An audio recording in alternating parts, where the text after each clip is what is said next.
Let me call the meeting of the State Election Board this day to order. I want to thank all of you that are here personally and those of you that are on camera. Welcome to the meeting. And as customary, we'll begin with an invocation, which I will give, and the Pledge of Allegiance, which will be led by Mr. Lindsay. I am using my microphone. Do you want me to turn it up? Is that better? Now I can hear myself talk, which is one of my favorite things to do. So we'll begin with an invocation. I invite everybody, since we're not all of the same faiths here, as I give this, while this is somewhat in my personal tradition, at least when I say it, it will be in my personal tradition, but I want everybody to listen to the invocation and be guided by it, because it really does apply to all of us, regardless of what faith we are. So the invocation I'd like to give is this. To the God under whose guidance and grace we live, we ask you to be with us today as we participate in this event involving our state government and the board's stewardship of those duties entrusted to it under our state law and our collective commitment to democracy in our state and nation. Help us to be a humble and noble country. As Patrick Henry told us about America, righteousness alone can exalt America as a nation. Reader, whoever thou art, remember this, and in thy sphere practice virtue thyself and encourage it in others. The great pillars of all government and of social life, I mean virtue, morality, and religion. That is the armor, my friend, and this alone that renders us invincible. Help us to be righteous, to practice virtue and encourage it in others, and put on that noble armor that renders democracy invincible. Finally, as we walk into this building and see the decorations that remind us of this season, the end of a year, and those of us who come to the end of the year and this season in the practice and devotion to our faith, we all focus on gratitude and the blessings of this life. May the holidays we celebrate remind us that we search within to understand our calling to serve others, especially those that do not have the simple things of life with which we are all blessed. And we ask this all in your name. Amen. Would you please stand?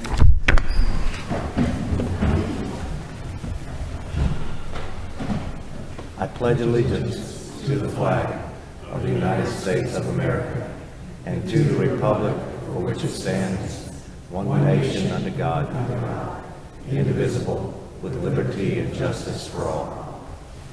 Please be seated.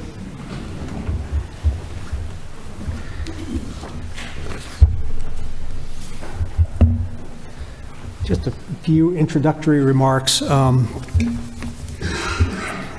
was going to say this is the end of a year, which it technically is. It seems like the end of a year, because although I've only been in this position for 5 months, it seems like we've done a year's worth of work. But I'm grateful for it. I've told you from the very beginning that this is something which I thought long about and really believe that working with really superb people on the board and the charity and goodwill with which they have taken on assignments is incredible. I don't think you understand how hard this job is and how much time it takes. But without colleagues like this, we could not perform our public duties. Megan, would you stand up? Megan, could you stand up? You don't see very much of Megan, but Megan is the person that puts all of our notebooks together, that makes sure that we have all the administrative support that we need. And I just want to thank you, Megan, for everything that you've done for us in the last several months.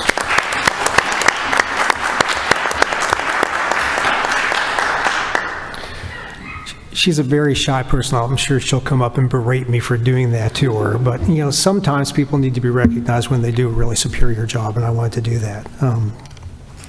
The last few months, we've tried to be more outward-facing and not inward-facing, which Because if I've told you, I think, and I told our board, that public service to me is serving the public, and you are the public. The citizens of Georgia are the public, and therefore it's our responsibility to you and not necessarily just our responsibility to consider things inclusively and without your input. And we've tried very hard to reach out to people that are resources to us.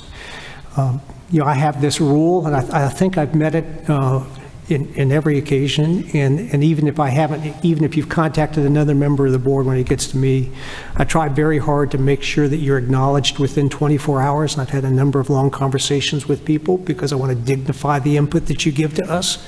And so I appreciate the respectful way that those conversations have gone, and think that it is a way of us showing that we are not just an organization that hears complaints and decides things about people and sometimes sanctions them, that we are all in this collectively. And I say that especially to the people in the counties. We understand that with the elections division and with them and with us, that this is a collective effort, and working together is always better than working apart, and we're trying to do that. Sarah Koth and Rachel Simmons. Sarah, you'll see her later, is the chief investigator that we rely upon a lot. Sarah understands that I have this proclivity that if I send an email, that I expect for you to answer it within 4 or 5 minutes. And while she's not always within 4 or 5 minutes, the ability to communicate, especially on complaints, with Sarah and the investigative staff is vital to what we do. I think you'll see today that we are finally into 2022 complaints, and that I hope, with your help, that this is not a 9-hour session like the first one was, or a 7-hour session like the second one was, but we have fewer complaints. And I'm hoping that this, while it will be multi-hour, I'm hoping that it's not as long as we've been in the past, because in fairness to the people who do the investigations and the reporting they have to do at this meeting, and in fairness to you, that I know you love being here, or at least want to be here and are interested enough to be here. I want to be respectful of your time, and while the meetings in the past that were very long were necessary, I hope that we don't have to get into a pattern of that. We will announce at the first of the year the meetings for next year. There will be at least 5, and they will not all be in Atlanta.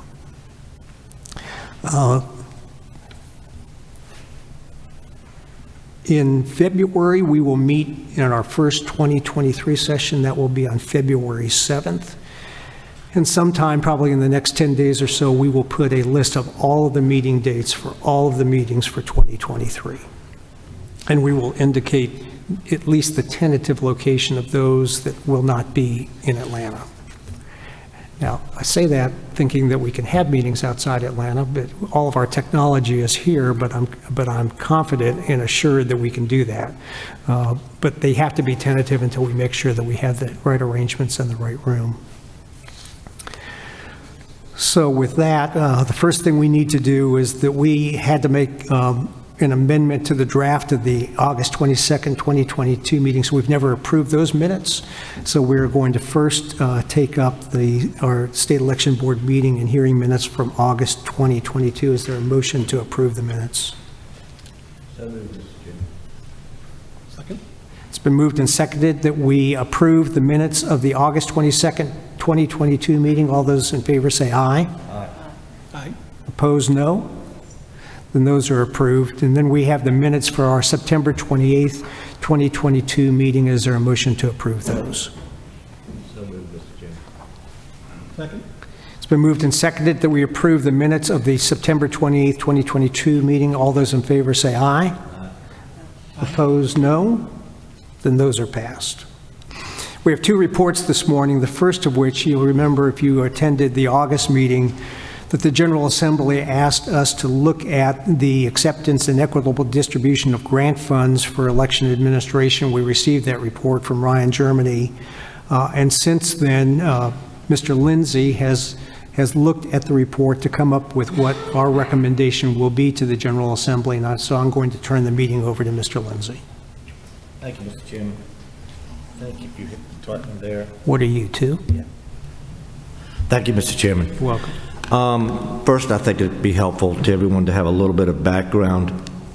The General Assembly in Senate Bill 202 in 2021 put out the following mandate to the State Election Board. The State Election Board shall study and report to the General Assembly a proposed method of accepting donations intended to facilitate the administration of elections and a method for the equitable distribution of such donations statewide. The General Assembly undertook this because of the concern that there was an inequitable distribution of grants in which some counties received grants from private sources while others did not, and did not always necessarily reflect the particular needs throughout the state of Georgia. And so the General Assembly wanted the State Election Board to come up with a new plan on how such grants can be received and how such grants can be distributed statewide. In the August report from the from the Secretary of State's office, they basically set out various possibilities that we can consider, and what I want to do today is sort of make a specific recommendations. First off, regarding how the funds were to be distributed, the question was whether or not it should be distributed through the Secretary of State or through this board, and it's my recommendation that we take on that responsibility directly and be the ones to administer and basically decide on what grant should be given to what county and for what purpose. I think that's probably more closely attuned with the intent of the General Assembly when they passed this requirement. The second was whether or not how these funds should be distributed. There were two possible scenarios that were offered. The first scenario was that all the grants were to be collected and then to be distributed to all the counties based on population. The second possibility was to instead, in effect, create a grant program in which we would take applications from particular counties and determine where the money should be spent based on need. My concern with the first scenario is that the larger counties would thereby receive more of the funding, and quite frankly, the larger counties generally have more of the resources available.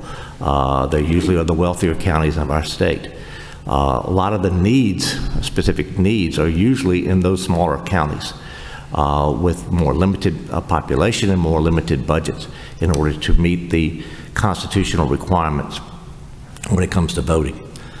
There's also, there was a concern that was voiced by some members of this board in August, and I have taken it to heed, in which we don't want grants to be, to basically end up supplementing the budget for the operation. Rather, we would prefer to see grants to be distributed to particular counties based on some type of specific need, usually probably capital needs in particular, rather than trying to supplement an operational budget in which over time those counties would suddenly start being more dependent upon grants rather than going to their own citizens to make sure they receive the necessary resources. So my recommendation is that we go with the latter, that we administer based on a grant program in which applications will be made by particular counties, in which we take a look at the particular needs of that county, and quite frankly take a look at whether or not that county can meet those needs on its own versus having some supplemental help, particularly in the area of sort of some type of capital need.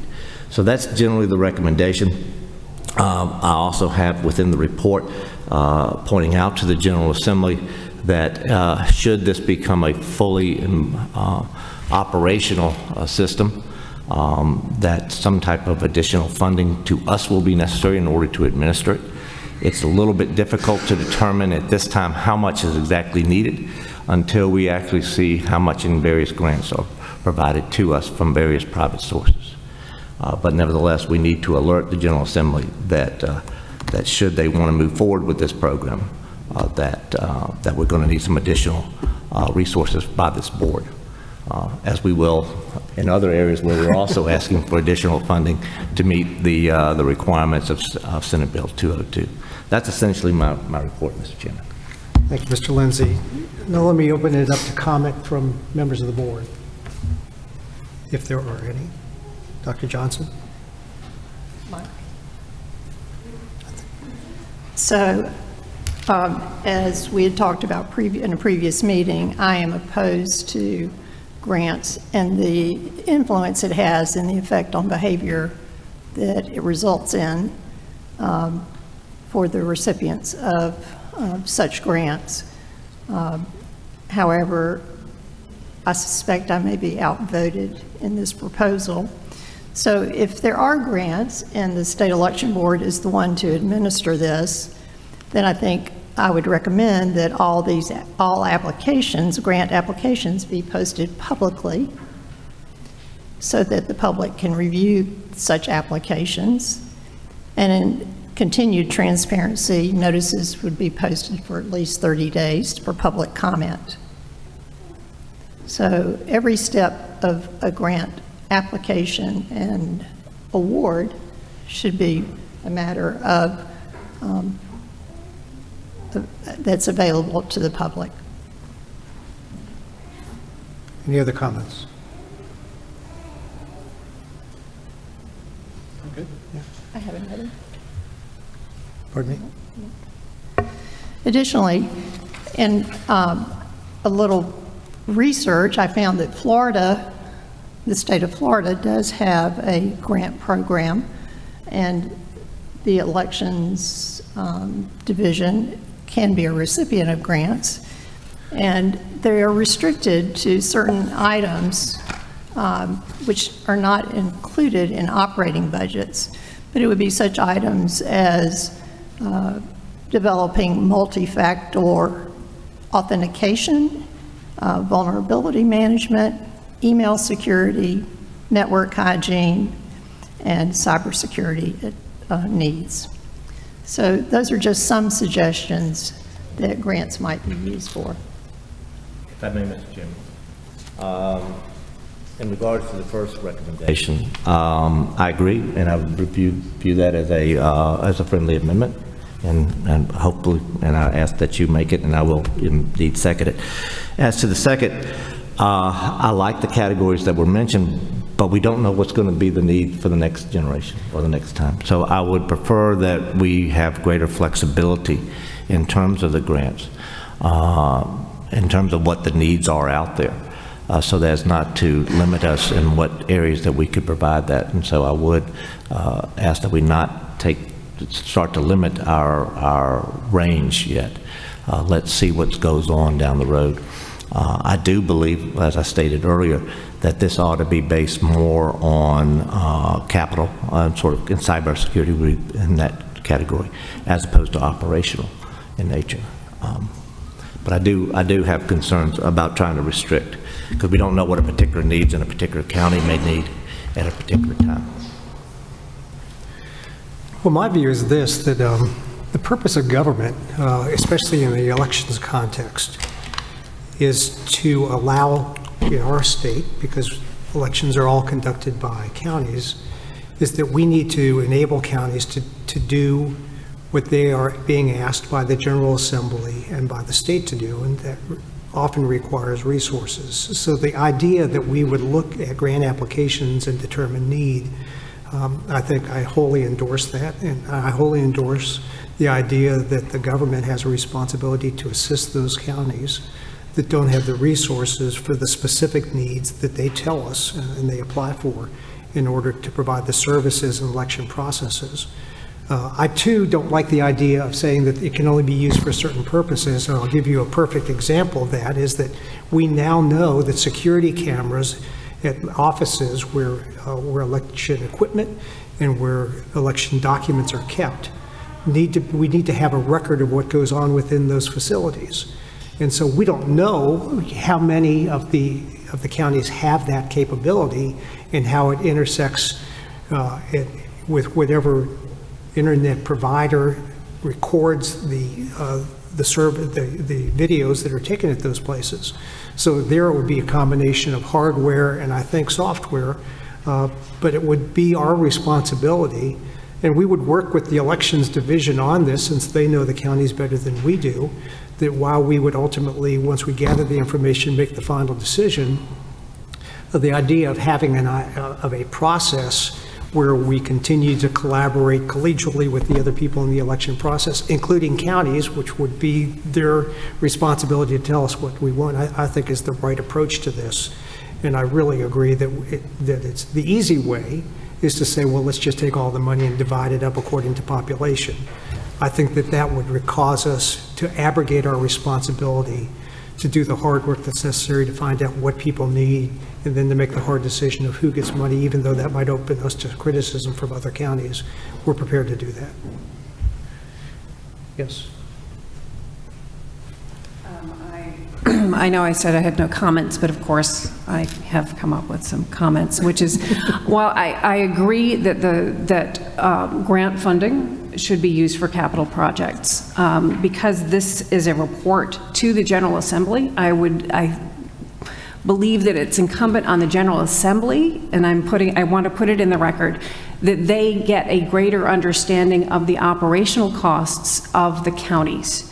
Because with the implementation of the new system that we've now seen through 2 election cycles, the operational costs have grown significantly on the counties, and it's important that the General Assembly, as they create mandates, understand what the impact of their policies have been on the counties, particularly smaller counties that have very little resources at hand. I am concerned that the operational costs are reaching a point where it's unsustainable on counties, and I think it's important that the General Assembly take that into account and, in fact, invest some of their resources into really understanding what the impacts are. If I may, Mr. Chairman. Yes. I agree, and I think maybe that's another report for another day. But, that's part of our responsibilities. There are many of you that have read it very closely, what our various mandates are, and one of them is to report to the General Assembly particular needs that we think are necessary for the operation of an election system. And I do believe that's one area where we need to consider making sure that they are aware of the additional costs that have been placed on the various counties, so that they can then take into account not only what additional resources the counties have, but they need to take into account what additional mandates they may offer to them in the future. And that's particularly important in the upcoming year. As a matter of practice, I think wise practice, the General Assembly generally makes tweaks or changes to election laws in odd number of years, so as to give counties in the state a chance to be prepared for the next even-yeared election. So the times for us to be able to make those suggestions and recommendations to the legislature is coming up pretty quickly. Second Monday in January is on our heels. Yeah. Because I really appreciate those comments. It's being new to this process, but finding a lot of the disparity of resources and whether or not resources are being used for elections as opposed to, and whether or not the grant of money to counties for election purposes, whether it's generous or stingy, it doesn't work unless they have the resources. And so I do think, as part of what Mr. Lindsay has proposed, is that it would fall upon us when we made a request for funding for the purposes of making these grants to counties, that we provide to them the background of the shortfall of resources in these counties and why it is that we would need additional funding to fund the grants that we receive. I mean, for us, I think it's a heavy lift, but I think it's an important one.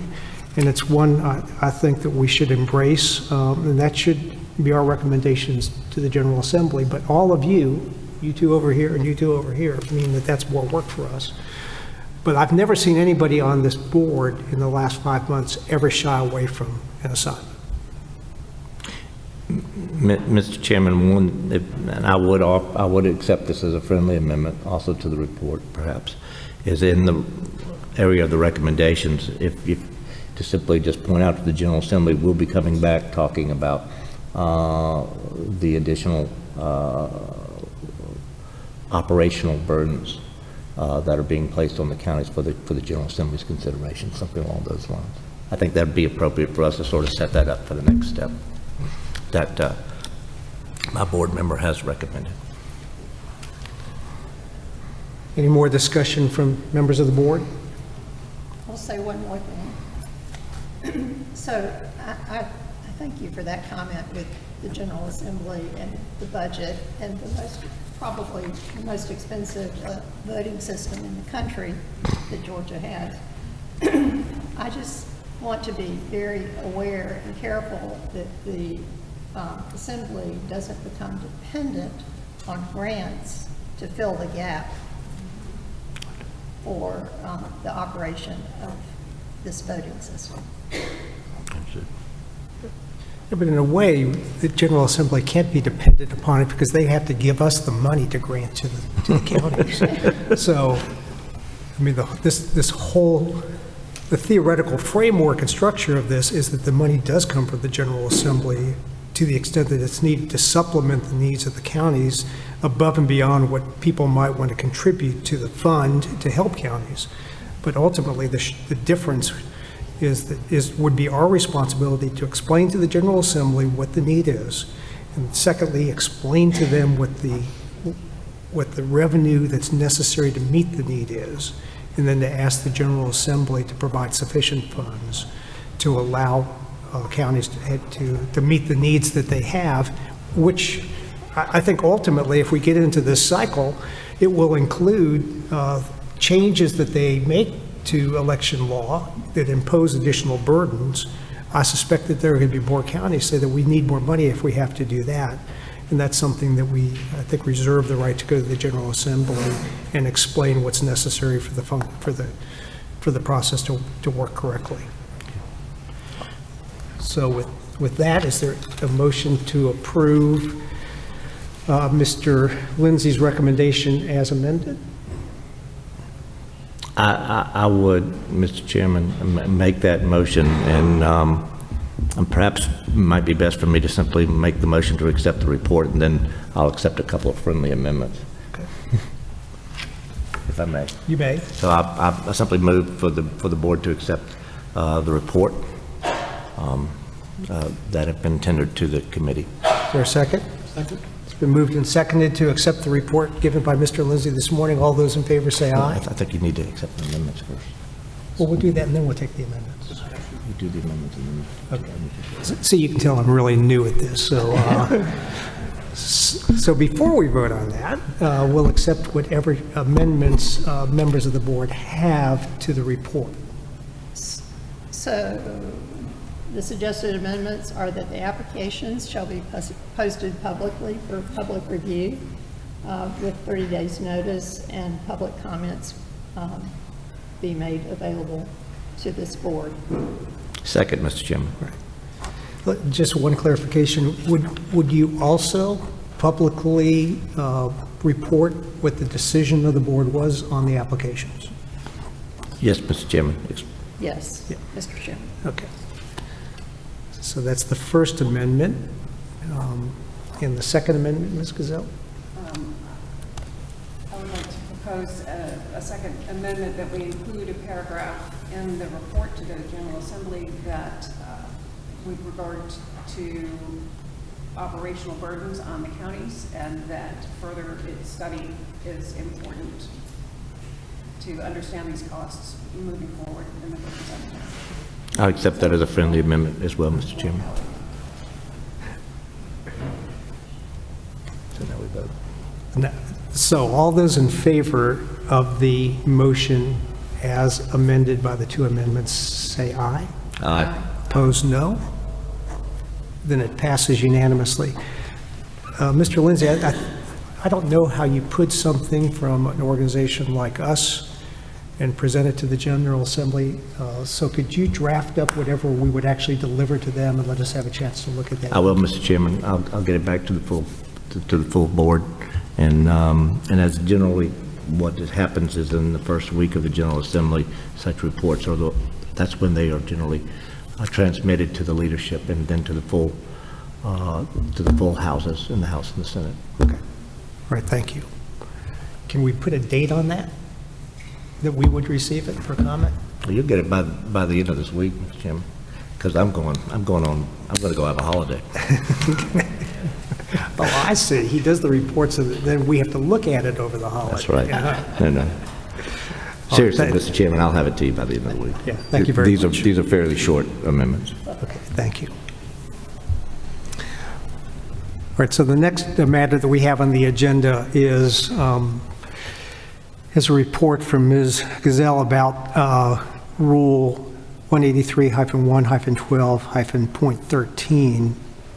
Before I turn this over to her to explain why we are considering this, one of the things that we will do after the first of the year is collect our thoughts about rules that we ought to consider. And this one came up later than the rules probably that might be as important as this one, but this one needs to be addressed. And we will continue to do that. We will prioritize our work and do those things first that need to be done first. This is one that needs to be done first, and we've had a fair amount of input from people. And with that, I'll turn it over to my board colleague, Ms. Gazelle. Thank you.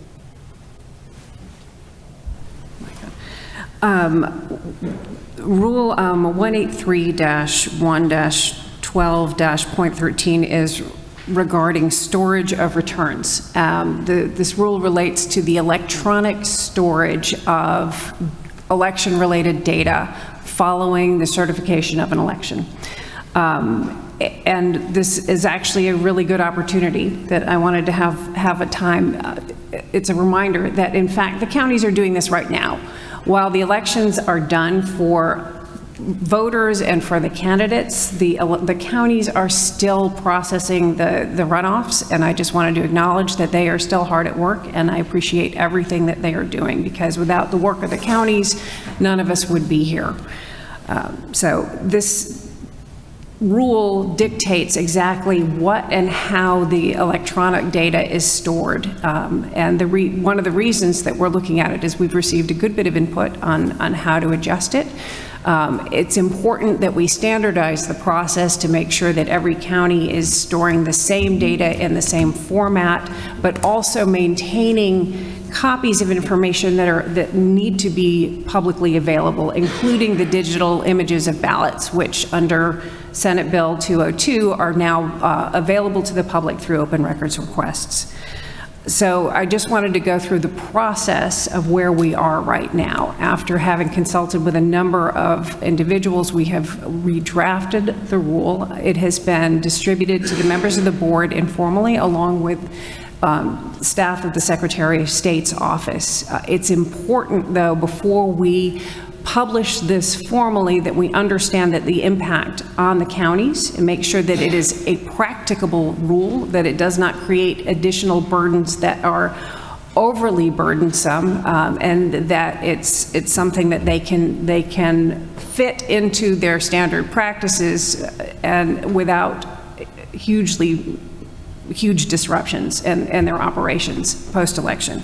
So once we have a fuller understanding of that, after consulting directly with some of the counties, we will publish this rule, and probably in the next meeting is what I anticipate. And it will be made publicly available for 30 days, and that means that it would be available for comment before and input from interested parties before we would even vote on it. So this rule wouldn't be in place until at earliest the April meeting.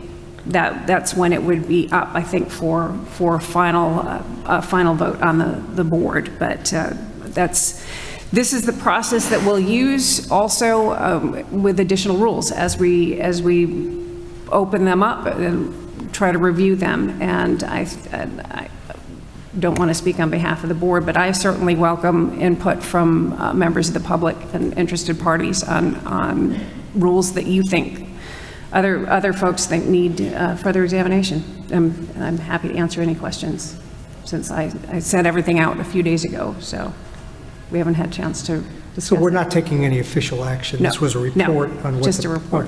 why we're doing what we're doing and what the process will be? exactly. The one thing that I want to add to this is that we understand that while we have authorities, that we have to exercise it with input from others. And Blake Evans, who's the election director, when we were talking about something that I wanted and wanted the board to do, his first thing was, let's get some practical input on what the practical impact will be on the counties. And so we gathered together a collection of election officials, and it changed my mind about whether or not what I wanted to do was practical or reasonable when imposed upon the counties. We went forward with a version of that, but and we will, I think, in the future. But I think all of us recognize that we are not to direct people to do things without understanding what the impact is going to be in 159 counties in Georgia. And so one of the things that I want us to do is to have more task forces, or whatever we call them, with election officials as we vet our ideas with them to find out whether or not they are in fact practically achievable. And if they impose too much of a burden, what amendments can we make to that to accomplish what we think is something that would improve the election and trust in the election system, but at the same time allow the counties to function, knowing that the counties range from large counties in the metropolitan area to very small counties. The impact will be different, and we want to get that information before we go about the rulemaking process. And I thank Mr. Evans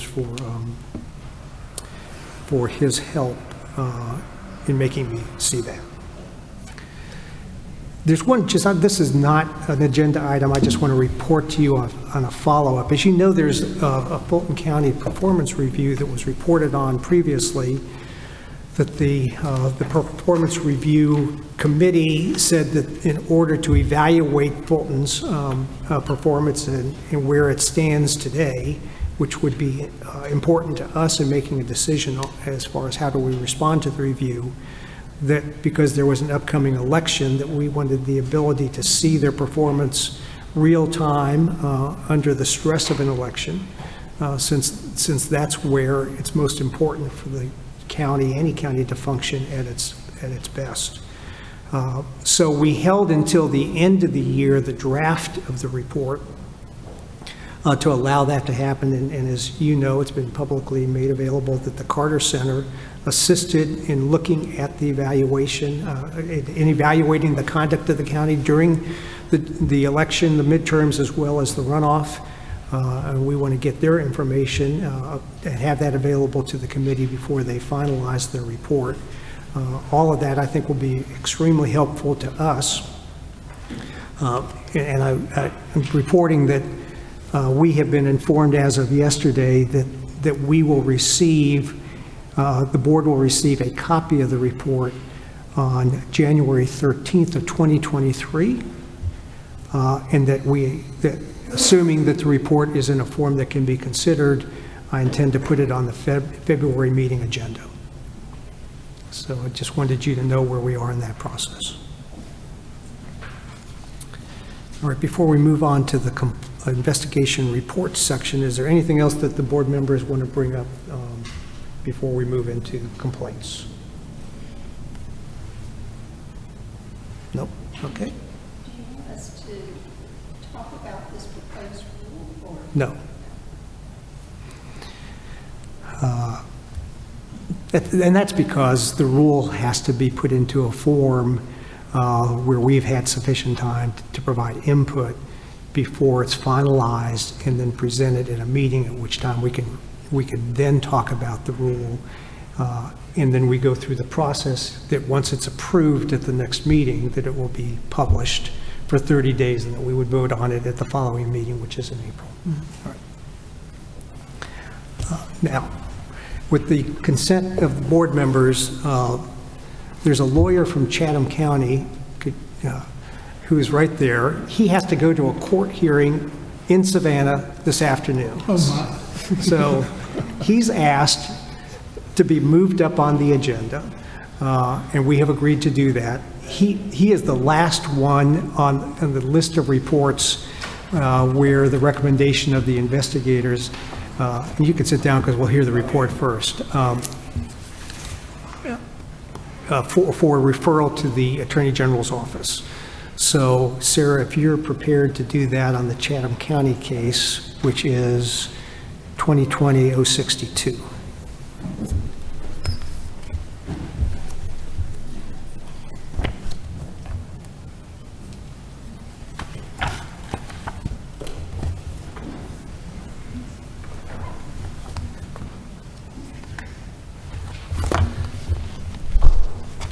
And that's at tab 34.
See, Ms. Koth is taking me at my word that when I ask her to respond to something that she has 4 minutes, so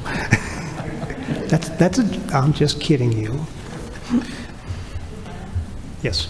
Oh, what is she? What, Bodhi? Can you try that? Is it on? Oh, yeah. Okay.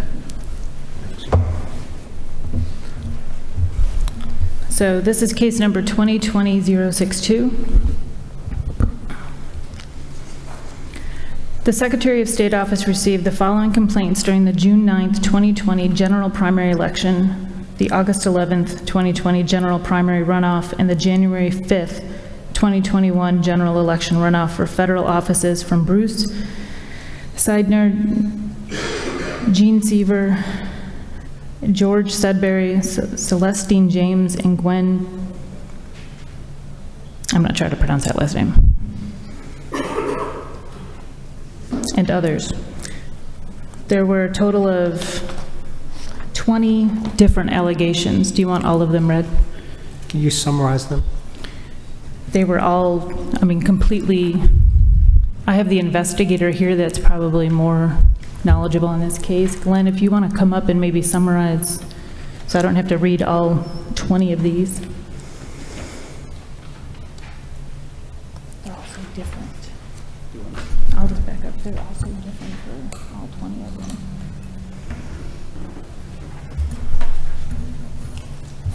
The lighting's not that good.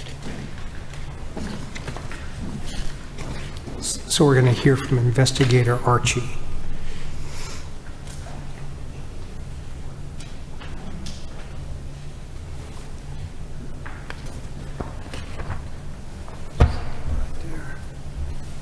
Good morning, everybody.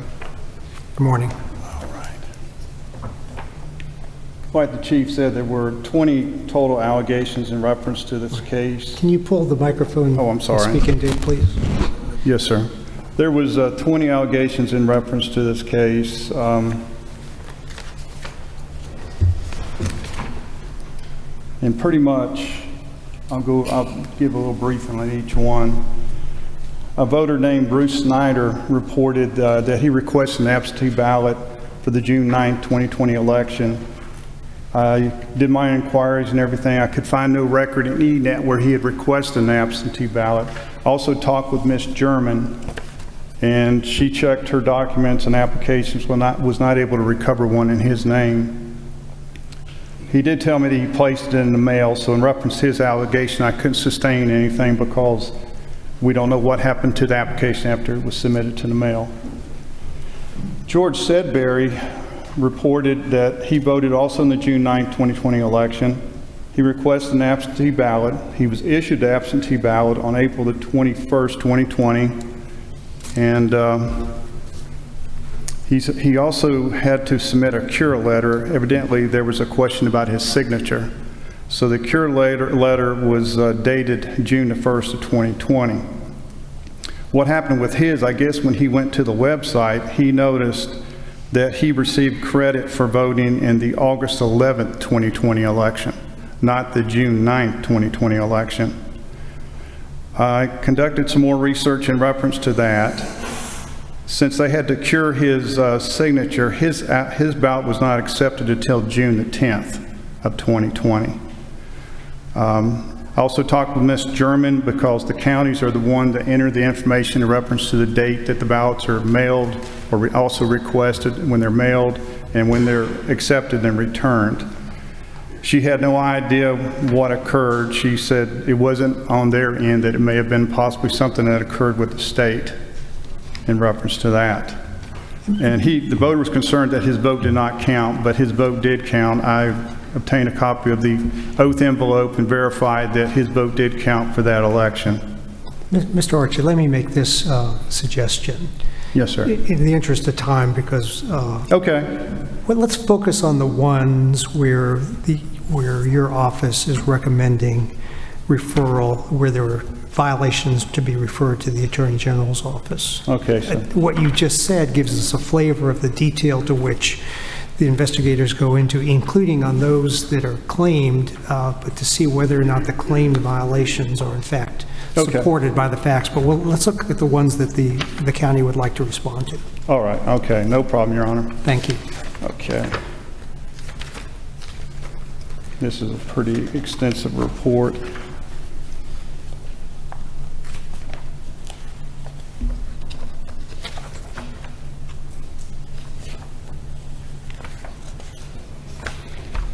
Okay, in reference to, like I said, it was 20 allegations. I was able to sustain allegation number 3. When Chatham County Elections Office, they proved their District 4 ballot. What they failed to realize was that the District 4 Board of Education races were all included on the District 4 ballot, not included on the District 7 ballot. Okay, in reference to allegation number 5, an election supervisor, Russell Bridges, failed to notify the Secretary of State in writing at least 7 days prior to processing absentee ballots prior to Election Day. Sustained allegation number 11 in reference to a board member with the Board of Elections there in Chatham County. His name is Antoine Lang. While they were processing absentee ballots, he used his cell phone to post a live stream video on Facebook. This was witnessed by 2 people. They gave me statements. In reference to allegation number 15, this involved when voters canceled their absentee ballots. The poll workers failed to write canceled date and time and their initials across the face of these absentee ballots. It was approximately about 100 ballots that occurred with. In reference to allegation number 17, 37 polls did not open at 7 a.m. on June the 9th, 2020, in reference to various reasons that occurred. Also sustained allegation number 18, that when the clerks were processing absentee ballots prior to the June 1st, 2020 correction, that's June 9th, 2020 general primary, they were allowed to keep their cell phones in their possession while they did that. In reference to allegation number 19, reference to the June 9, 2020 general primary, election supervisor Russell Bridges failed to post a notice of a change at some previous polling places to inform voters where they needed to go vote. The investigation also revealed that while the clerks were processing the ballots on June the 14th, 2020, which was a Sunday, they did not sign an oath that day. They were not able to provide it.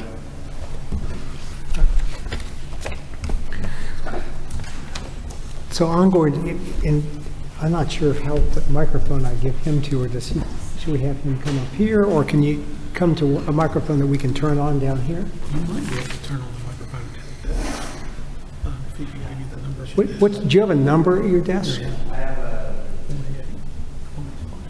Test that microphone. Try that microphone, see if that works. Can you hear me? You can pull it Yeah. up. You can use your Oh, pull it up, pull it up. Okay, thanks. See, now you can be a legislator. This is my first time here. Good morning, Mr. Chairman and members of the board. Could you give us your name and who you're with and who you are speaking on behalf of? Yes, sir. My name is Andre Pretorius. I'm an assistant county attorney from Chatham County, and I'll be representing the Chatham County Board of Elections in these matters. Just a start to this, I had spoken to members of the Elections Board and the Registrar's Office, and the 2020 elections was brand new because we had received that year, where we normally get maybe 2,000 absentee ballots, we got around 50,000 that year. So we had new staff. The training that was conducted in that February, we didn't even have the machines yet. We were still waiting on those, so they didn't come in until late April. And so people had forgotten what the training was. They never trained on the machines themselves. A lot of the things that we did in this case were self-reported as well, and so I'm kind of looking at these allegations, and I want you guys to understand that yes, there is the statute, and the statute is very clear, but what we have is some things that we had done that we believed were in compliance and would be a factor that you would have to consider when you look at the allegation itself. When we get to the first allegation that was mentioned, and in that case it was talking about the ballot, the District 4 and the District 7 one. Yes, in that case, the original ballot that went out, and this is one where we had now over 130, I think it was 137 ballot faces that we had to do, including the hand recount at the time, and somebody missed that District 4 designation, and it was immediately noticed after they sent out the ballots. Those ballots were then fixed and sent back in, and everyone that received that ballot received the new ballot with the correction on it. It took people, when the ballots came in, to see the distinction between the two and then count each one of those. And no votes were affected in that matter. It was only a total of 10 ballots that were affected, and all of those votes were counted. So I believe the process was fixed and it was immediately rectified because it was immediately noticed. And so therefore we're asking that you have some just look at that one again and see that all the votes, because the intent is to have all the votes counted, even if there's a mistake, that is rectified and completed. The second allegation that was mentioned was with the notification to the Secretary of State. And I spoke to Mr. Bridges, and he admits, he said, I did not do that. It was an oversight on his part. It was a new rule to him. He learned that he had not, then he contacted the Secretary of State and let them know that he sent out the note that he failed to do that. I believe also in this case the intent of that statute is to make sure that both the monitors are there from both parties, right? And they all had notice and they all were there. So the intent was to give the notice, and both parties were there and they had sufficient notice to be there. But yet, you're correct, the notice itself was not given 7 days prior to that. I believe the next allegation, let me go, is the one with the Mr. Lang. Mr. Lang is no longer a board member. And then to explain this situation is interesting. We had a huge facility set up for this. First time we've ever done that. And we have media that came in, and they had the same kind of situation where they are allowed to film. But Mr. Lang did use his Facebook Live to do that, but it wasn't for the intent to show what they the ballots or anything. His intent was to show the enormity of the process that we were doing. It was just a brand-new thing, and I believe his intent was just to merely show, look how big this facility is, look at all the things that we're doing here. So I believe the intent behind that was good, but the process of that has been fixed in the meantime. We now require to make sure that everyone cannot do that and that they have to fill in requirements to be able to video any of those things. So the processes have been fixed since then. I think this was more of an error on his part, trying to show that we are doing everything and look how big this place is. The next allegation on that list, let me go, I think it was number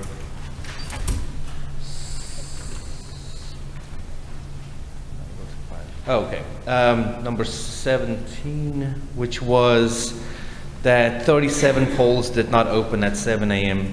during the June 9th, 2020 general primary. Now, when I was looking at the statute, it says that it had to open and polling had to start. This was the issue where we came in with the training. All the polls were open at the time. The issue was people were having problems with what they were doing at the polling station, so there was a delay there.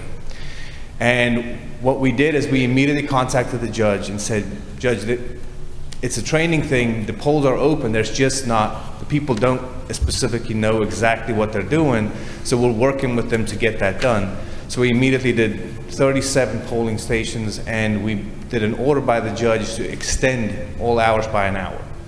So we believe we corrected that issue, and training has now been done and everything else, so this has not been an issue and will not be an issue in the future. Well, can I just ask for clarification? Yes. When you say people didn't know what to do, you mean the people that were working in the precincts didn't know what to do? Yes. And that the voters couldn't vote? Well, it was just a delay, yes, by a few minutes in some places. It's not that the polling places weren't open, it was just that somebody didn't know, what do I do with this, what do I do with that? And it's because some of them had never seen the machine, because they were trained in February again. The machines didn't come in until April, so it was hard to train somebody about what the machine does and looks like when it's not there. And so some of them just didn't understand that little procedure, so there had to be that quick, this is what you do. Would you think a voter who was in line to vote at 7 o'clock considered the polls opened when he couldn't vote? Would that voter consider When we tell voters that the polls open at 7 o'clock, don't we Yes. tell them that that means they can begin voting at 7? Yes, I agree with you on that. And that didn't happen in these cases where people weren't ready. Yes. And it wasn't in all 37 locations. This was just a precautionary thing from the judge that made sure that those 37 locations had that. Because we weren't exactly sure which ones of the ones, so we included the ones around it. The next allegation was number 18, which was some clerks that were processing absentee ballots prior to June 9, 2020 general primary were allowed to keep their cell phones. And again, this is one of those where it was 2020, and we understand the rule was changed, and it says that all cell phones, laptops, audio, video recording devices, and other community aids shall be prohibited from the room where the processing of absentee ballots is taking place, except for county election computers necessary. And the policy that we had was that they not use their phones. It was a new situation for us. It's a much longer time frame now because it couldn't be processed until the day of the election. And we took the phones from them later on because we found out that you cannot have the phone in there. But the problem that we had was, again, we had people that had to work multiple days. And again, this is during the pandemic, and there's medical issues and family and other issues that they have. And so just to have that phone there would be something that we could do. They weren't allowed to use them in the room. I think we have corrected that issue now, and it wouldn't be an issue in the future. I think it was just an error on our part to say that our policy was to not use the phones and not have the phones. The next one allegation was that the Russell Bridges failed to post a notice, and I believe, hold on, let me make sure that's the correct one. Oh, the polling place changes, yes. So this is another one of those situations where we had multiple polling locations close because they were afraid of getting COVID, because we had retirement houses, homes that were doing and so we had about 24 of the polls that decided, even at the last minute, that they did not want to have them there. And we corrected that and we fixed that. So the only thing that we did, we had 6 temporary workers traverse around the county placing signs and notices. So we believe we put all the signs and notices up.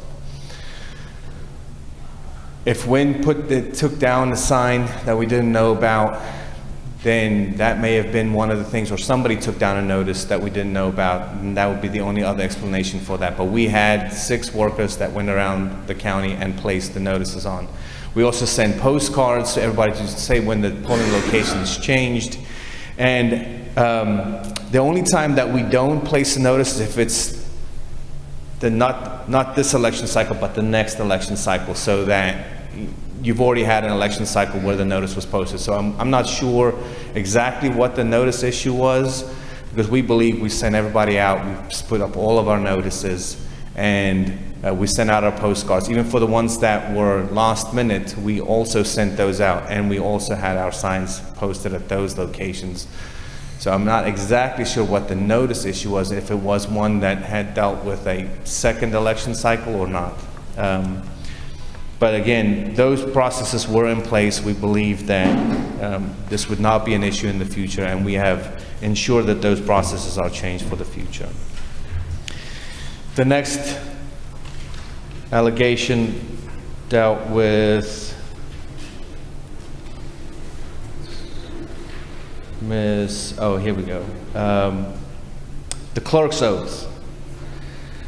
Now, we spoke with the Secretary of State on that one, and they informed us that if you had done the oaths for those individuals prior to that day, you did not have to do a daily oath. So if the notice, or if the statute itself says that we have to do daily notices, then the Secretary of State let us know that we did not have to do it daily. And so that's where my confusion was with that. We even checked on that to verify that that was not the issue. If they'd already been sworn, there's an oath, then they didn't have to do a daily oath. The last one that we had was the allegation with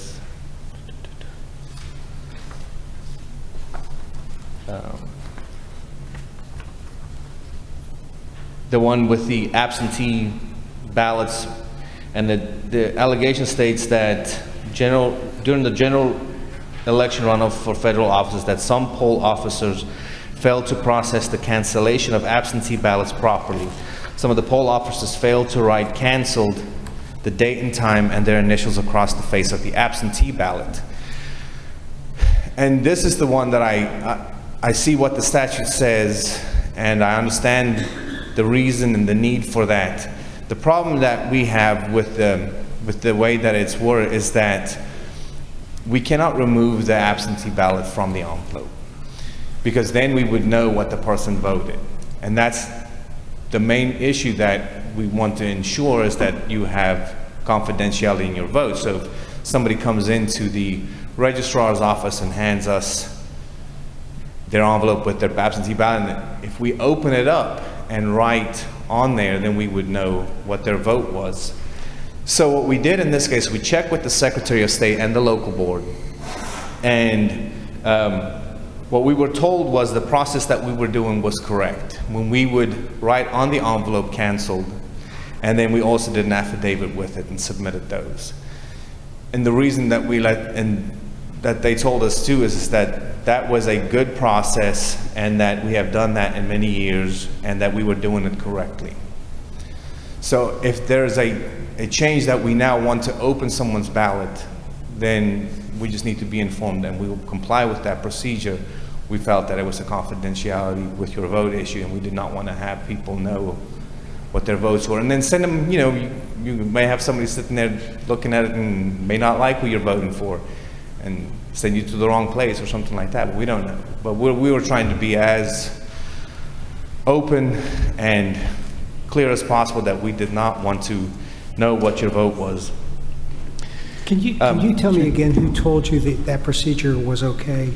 The Secretary of State's office. Can I add something about those canceled ballots? They were, the information that was written did not follow the statute. Some of them were missing the poll manager's name, or they didn't use the word canceled. They would use something else. I made copies of all the ones that I found.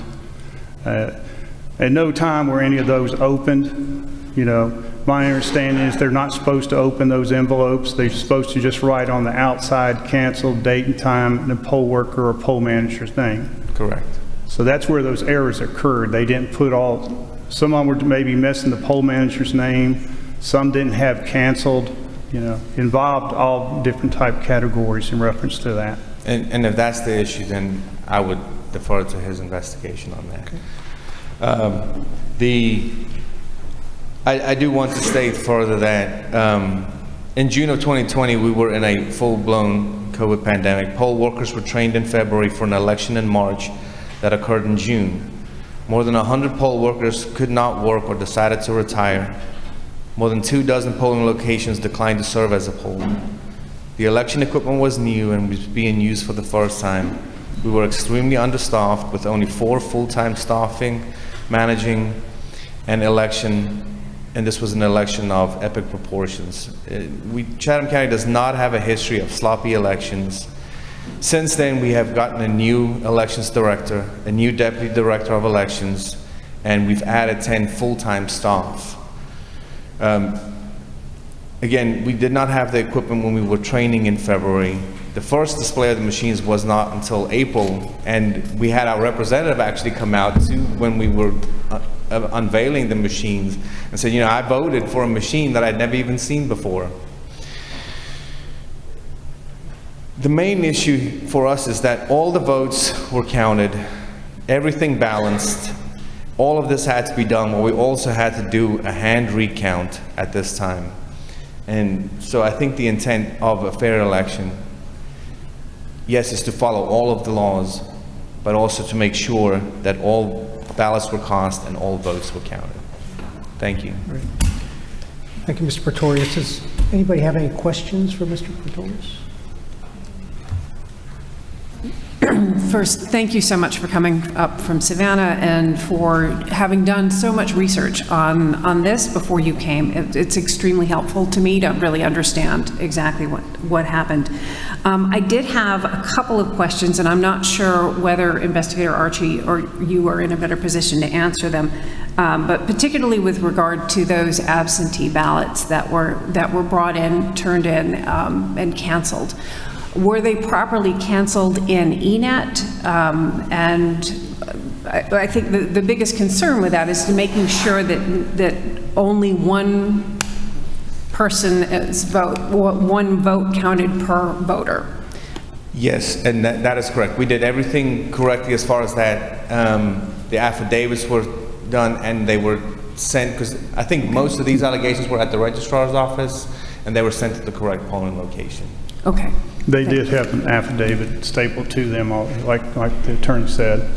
So there's no way that they could have been counted since they were stapled to that? Yes, ma'am. And then there was something written. It may not say cancel, but there was something written on it. I think some of them said spoiled, and they were missing some of the poll workers and poll managers' names, but the letters were attached. Thank you. Thank you. That's helpful. Also, with regard to that particular incident and that accusation, there seemed to be some real inappropriate behavior on the part of the poll watcher, interfering with voters, interfering with interfering with the poll managers, and it's important to note that even though that was not a case here, that is not appropriate behavior, and at the appropriate time, I would like to recommend that we send, not refer them to the Attorney General's office, but at a minimum, send a letter of instruction to the poll watcher as well, because that behavior can't happen in a polling place. Thank you. Thank you. If I may, Mr. Chairman, a question. Is now a public time to sort of make a comment, or do you just want questions at this point? Both. And I appreciate your research on this, I do. And I appreciate the difficult position you're in. As one trial lawyer to another, I've had to stand in front of governing authorities and have the feeling of wearing somebody else's wet bathing suit because my client had done something that he should not have done. So I want to make sure you understand that. Yes, sir. I'm debating, quite frankly, in my mind, and I don't know if I have enough information yet, to not only send this to the Attorney General's office, but under OCGA 21-2-107, the State Election Board has the independent authority to create a independent performance review board to see if what's going on here. Because my concern here, now most of the violations we see are involving an incident that's somewhat isolated, involving one entity that's done, one individual or a small group of individuals have done something wrong.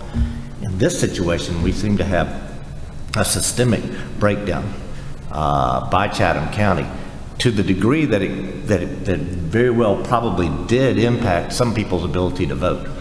For instance, 37 voting places that open late. Most counties that if they have a problem, it's one, maybe two. In this situation, we're dealing with 37. That's a systemic problem, and there's some other issues as well. At the appropriate time, I am going to make a motion to send it to the Attorney General. But I would also, Mr. Chairman, I don't know how to do this exactly. I'd like to, while sending it to the Attorney General, I would also like to request that someone from the county itself, like the ethics election supervisor, come to us and provide us with an assurance that what happened in June 2020 did not happen again in November 2020 and did not happen again in subsequent elections, that remedial steps have been taken so that this did not happen again, so that we don't have to send this, exercise the power underneath the code section I just cited to ask for independent review, if you guys have already taken care of this. If y'all understand where I'm going. I do, and I think what I would ask Ms. Koth to do is, I would like for you to go back and see how many Chatham County complaints we've had in the last, say, 3 years, to see whether or not we could see this as just, while egregious, but an isolated period of time. Or have we seen other issues? I think that would help us to decide on whether a performance review was appropriate or whether having somebody come up. Yeah, and including a discussion with the election officials themselves. And I would like something, whether or not they appear here, or at least something in writing from them to demonstrate that the training breakdowns, that the other breakdowns that we saw here in this year they've taken remedial action to make sure that doesn't happen again. Because if we don't, I'm going to have to make a motion some other time that we have that independent review. Now, but I want, since it was 2 years ago. But this sort of thing should never happen. And we agree. It's we didn't have those issues before, and we haven't had those issues often. I readily understand the circumstances in June 2020. Yes. I just want to make sure that what happened in June 2020 isn't a pattern of conduct that is impacting the voters of Chatham County today. And if it is, then we need to be taking some direct actions in addition to sending it to the Attorney General. That's what I'm saying. Just to add a little bit of color on June 2020, I don't remember the exact number of counties that had extended hours, but I know it was more than a dozen. So this, while yes, it appears egregious, I think that we could probably have similar reviews of other counties that look, where the patterns are similar. So just before I want to make sure we understand the context of that across the state. That's entirely why I'm not making Yeah. that motion today. Right. I recognize the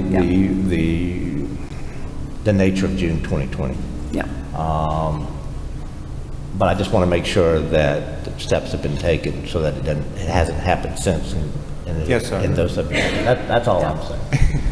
And the other thing I think, I heard you say that while the court extended hours for 37 precincts, Yes, that went beyond the precincts that did not open on time. that is correct. Do you know how many precincts did not open on time?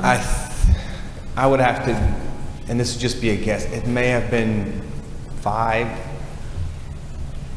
but for extra safety and precaution, the judge included 37 of them. Mr. Lindsay, I think maybe what we should do,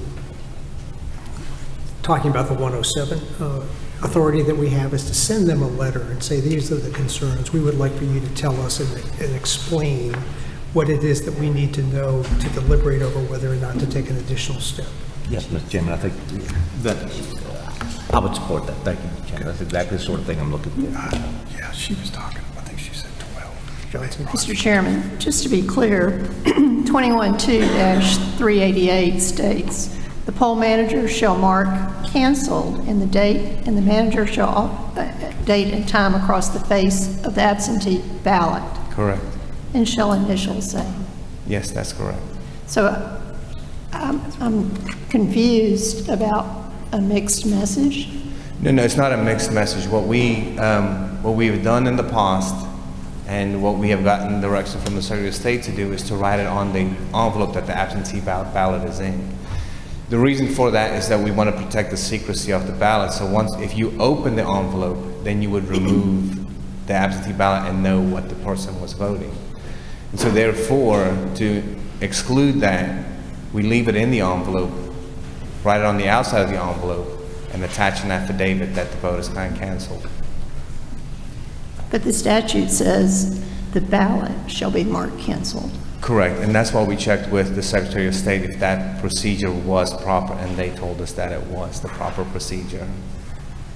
Even if the statute says that, correct. And that's why I said the statute says a thing when we call and make sure that we're supposed to do that, and they tell us, no, for that reason, what you are doing is the correct procedure. We can only comply with what Right. we were instructed. So my understanding is poll managers take an oath Yes, that they will abide by the law, yes, and they will not reveal any confidential information before the close of the polls. that is correct.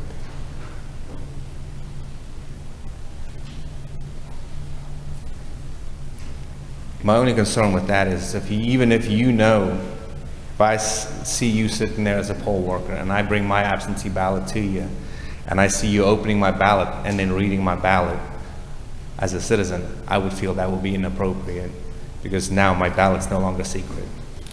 That's my only concern with that. I understand what you're saying about a poll worker taking an oath, but even certain things are hidden from most officials. Some officials aren't allowed to look at certain confidential information that certain people, the president declares to be secret.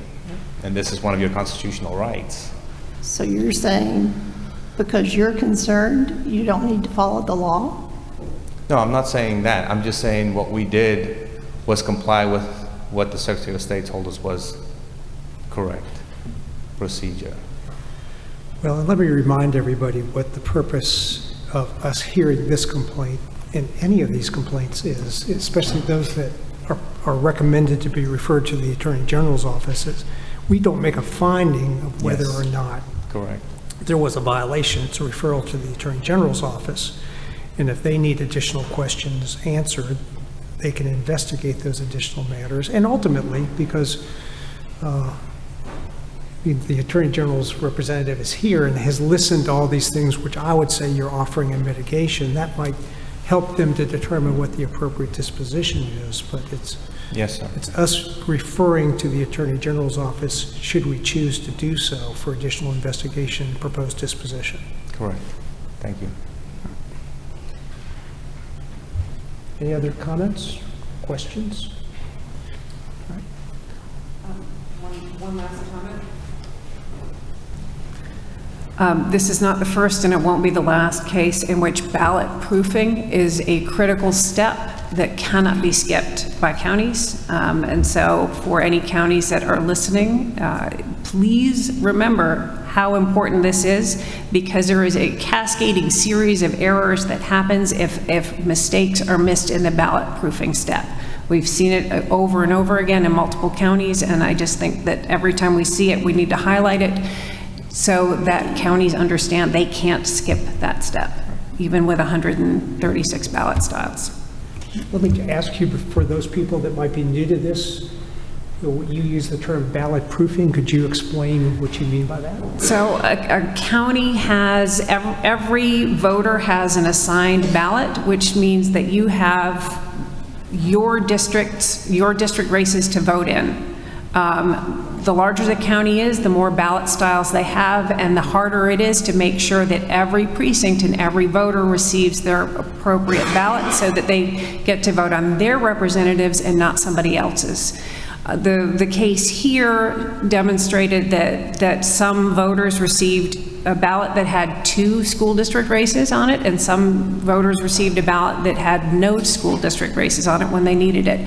They corrected it midstream so that the election itself was still valid and voters had the correct ballot. But because they had to correct it, they had to create all new databases, and like I said, there is a cascading series of problems that will emerge if you first have the ballots wrong. We've seen it in other counties that have resulted in the tabulators being misprogrammed, and it creates an enormous sense of uncertainty with voters if they don't understand what the problems are. So if you get the process right at the beginning, you'll get the right results at the end. So I just wanted to highlight that. This is yet another case where it's a tedious process, but perhaps counties need to make sure that there is a backup review to make sure they get it right the first time. And the purpose of this is to provide context, not just for you, but for Yes. everybody, including sir. those people that are watching. Because all of our collective interest is to make sure that if there's conduct that has an unintended consequence, that the purpose of the rules is to make sure that we don't have to suffer an unintended consequence because we've done it right the first time. That's the only point. Yes, sir. Anything else?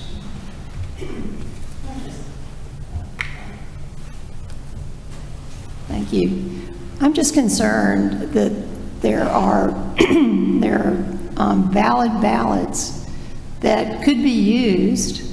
They're not marked as canceled and could be substituted at some point in the tabulation process or counting process, and an unwanted vote be discarded and a chosen vote be substituted.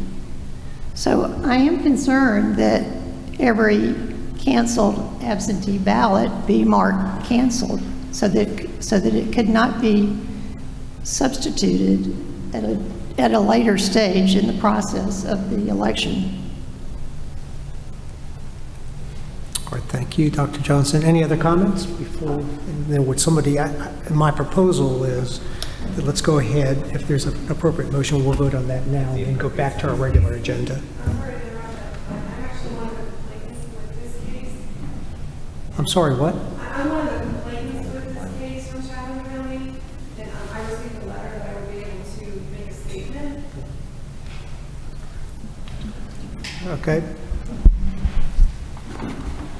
Sorry, I didn't mean to interrupt, I've never done anything like this before, but I actually was a poll watcher in Chatham County for this election, and actually the individual that noticed. Can you pick up your microphone, please? Is your number 26? 76? What's your number? I'm not sure what number I actually witnessed the improper processing. No, I mean the number on your desk.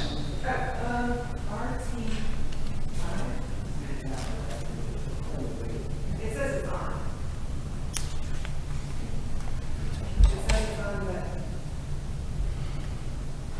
Counselor, can you hand her your microphone? Oh, it's- Just come forward and speak from his Yeah, desk. there you go. Sorry. Yeah, mine's still on.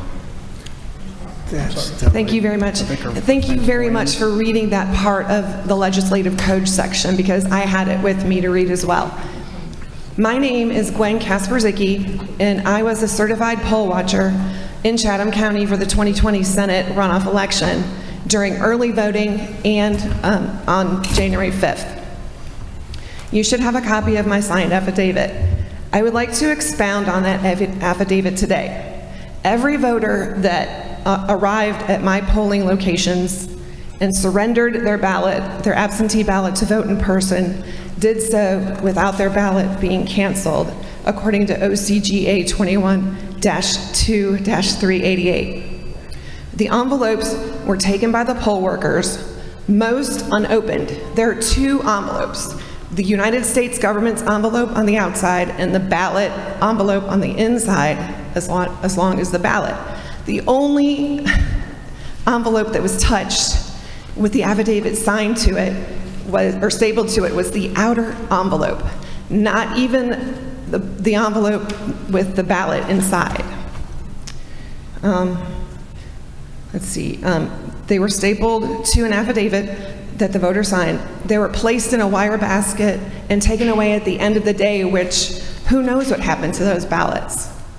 Nobody knows. I mean, it was a live, there were live ballots. I talked to Russell Bridges, the Chatham County's election supervisor, and I asked him directly why the poll workers were not following OCGA 21-2-388. And he looked me in the eyes and sarcastically said, "Don't worry about it. I'll take full responsibility."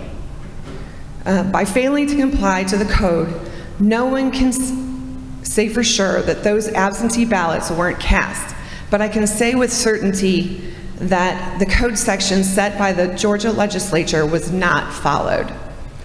And I want to thank you for letting me speak. Thank you. Thank you.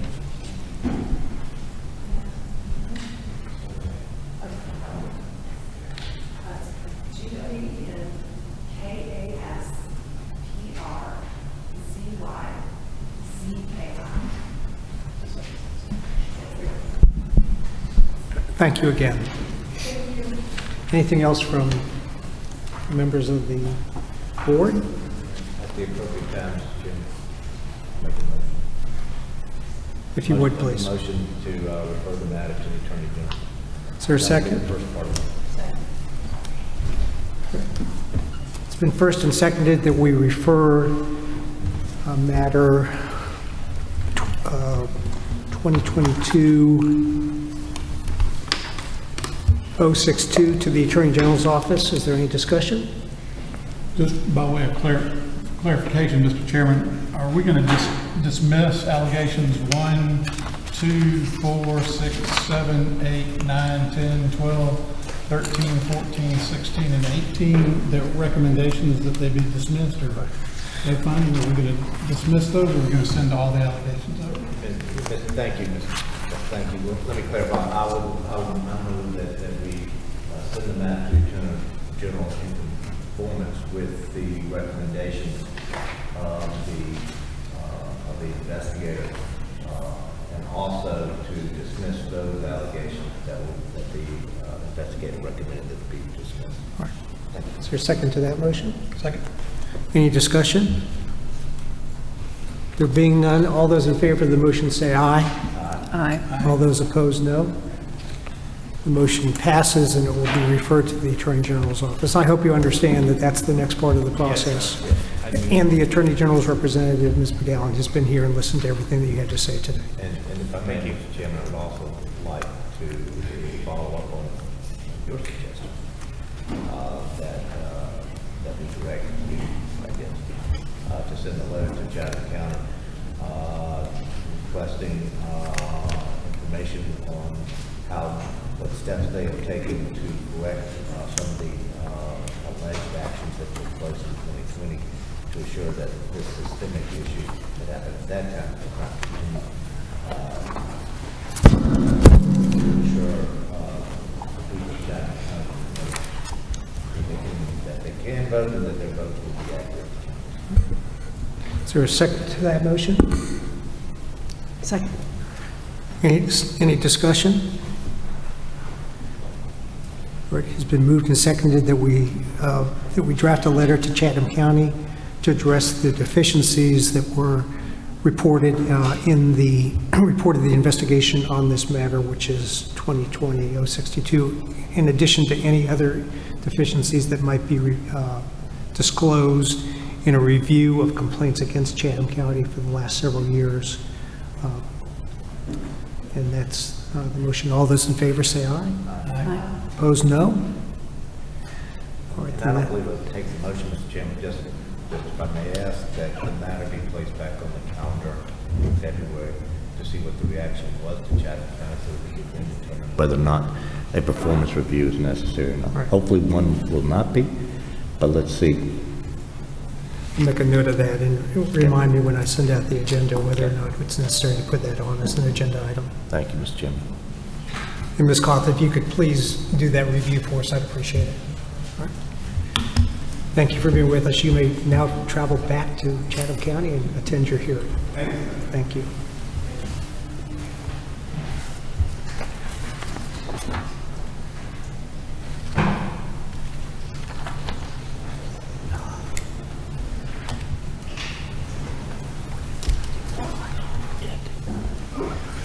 Right, so we will now go back to the regular order of complaints, but I'm going to recess for 10 minutes. 10 minutes is, it's when the big hand's at the top, and so that we can continue to make progress. So let's keep it to that time limit. So we'll be in recess for 10 minutes.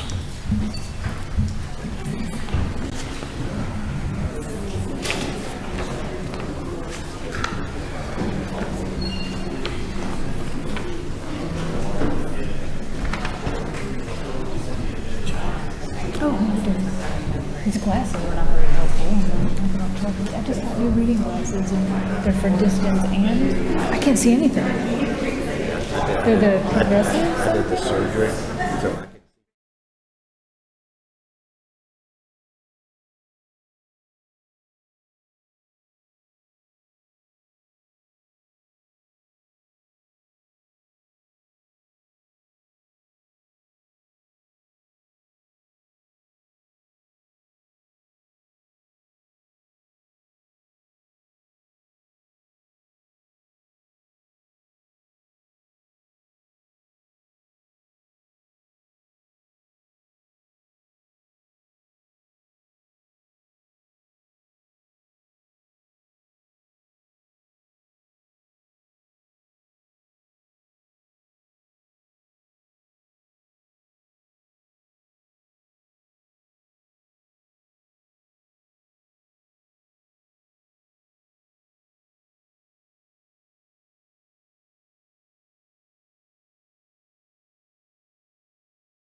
All right, let's come back to order, please.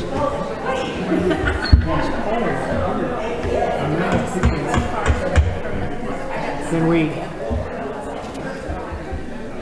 All right, we're ready to begin again.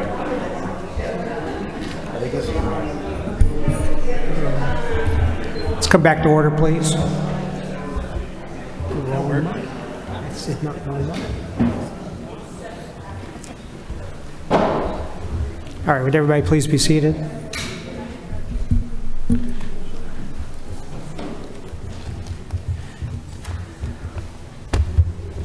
Ms. Cawthey, you ready? Okay, we will now move to those groups of cases which are cases recommended to be dismissed. And what I will do is I will ask whether any of the members of the board would like to discuss specifically any of these cases. We have been provided with the investigators' summaries and reports.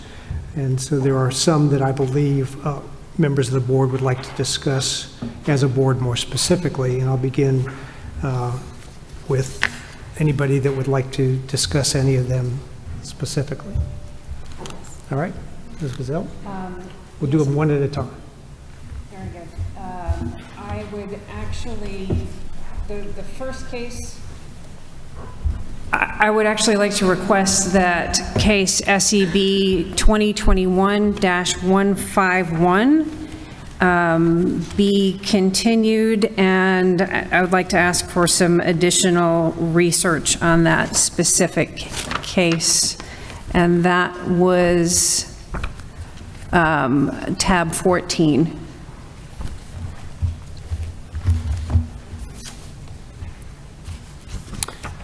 All right, so let's talk about that individually, and specifically what you observed about that and what you would like done in addition if it's pulled. In this case, Fulton County absentee ballot processing, due to an error in training, there were multiple absentee ballots issued to a single voter. And I would like that researched further because I believe that there were violations in that case, and I want to understand what steps have been taken to ensure that that cannot happen again. Ms. Koth, would you like to maybe summarize this since we're discussing it for the group and for us? And then if you can respond to what Ms. Gazelle said, that I would appreciate that. You might not be able to, but if you could, that would be helpful.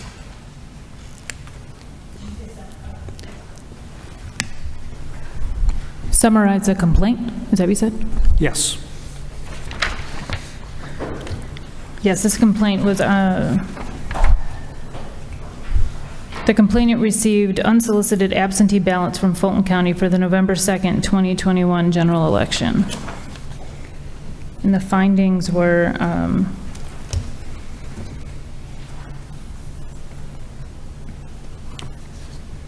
they've researched the issue and resolved that during the training for the EV, the staff were likely provided voter records for the purposes of scenario training, but were in the active system of ElectionNet instead of the training module. Thus, the action caused the voter to have changes made to his actual record. In error, it appears that instead of marking in person, they mistakenly marked by mail, which then added the voter to the absentee file that's pulled daily for mail-out. When marking mail-out, they also never clicked an issue date, and therefore the voter was continually added to the file to be issued a ballot. The manner in which the file was run, which was cumulatively, caused for the voter with no issue date to continuously be included. They corrected the method in which the file is run to prevent future instances and have spoken to Ms. Benjamin to ensure future trainings must be verified that staff are working within the training module of ElectionNet. That was from the deputy director. Right. So that seems one of the concerns that you had about unintended consequences of... Yes, yes, exactly. And I believe it would behoove us to make sure that Fulton has full notice of this and has an opportunity to be represented when this is discussed more fully, which is why I request that it be continued to a future meeting. Is there any objection to continuing it at a future meeting? No objection. No objection. All right, so I'm going to remove that from the agenda. We'll put it on the February meeting. Thank you. Next. The next case I wanted to discuss separately, if Ms. Koth would present tab 15, SEB 2021-153, City of Fort Gaines. Now, let's, Ms. Koth, could you summarize that complaint for us, please? Yes.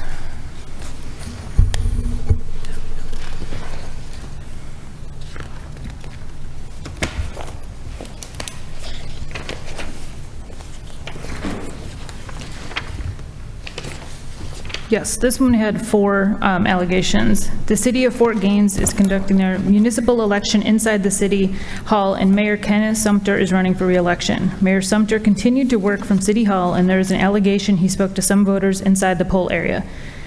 There is an allegation that Mayor Sumter had been observed looking out of the window blinds in his office to observe voters in the poll area. There's an allegation a voter named Willie Lane, a 93-year-old, told someone when she voted her absentee ballot that she was not able to vote for the people she wanted to vote for. At this time, it is unknown if that occurred during this election or a prior election. There is an allegation when a voter named Rodney Gordon came in to vote that poll workers Jackie Jenkins and Cherry Smith asked him who he was going to vote for.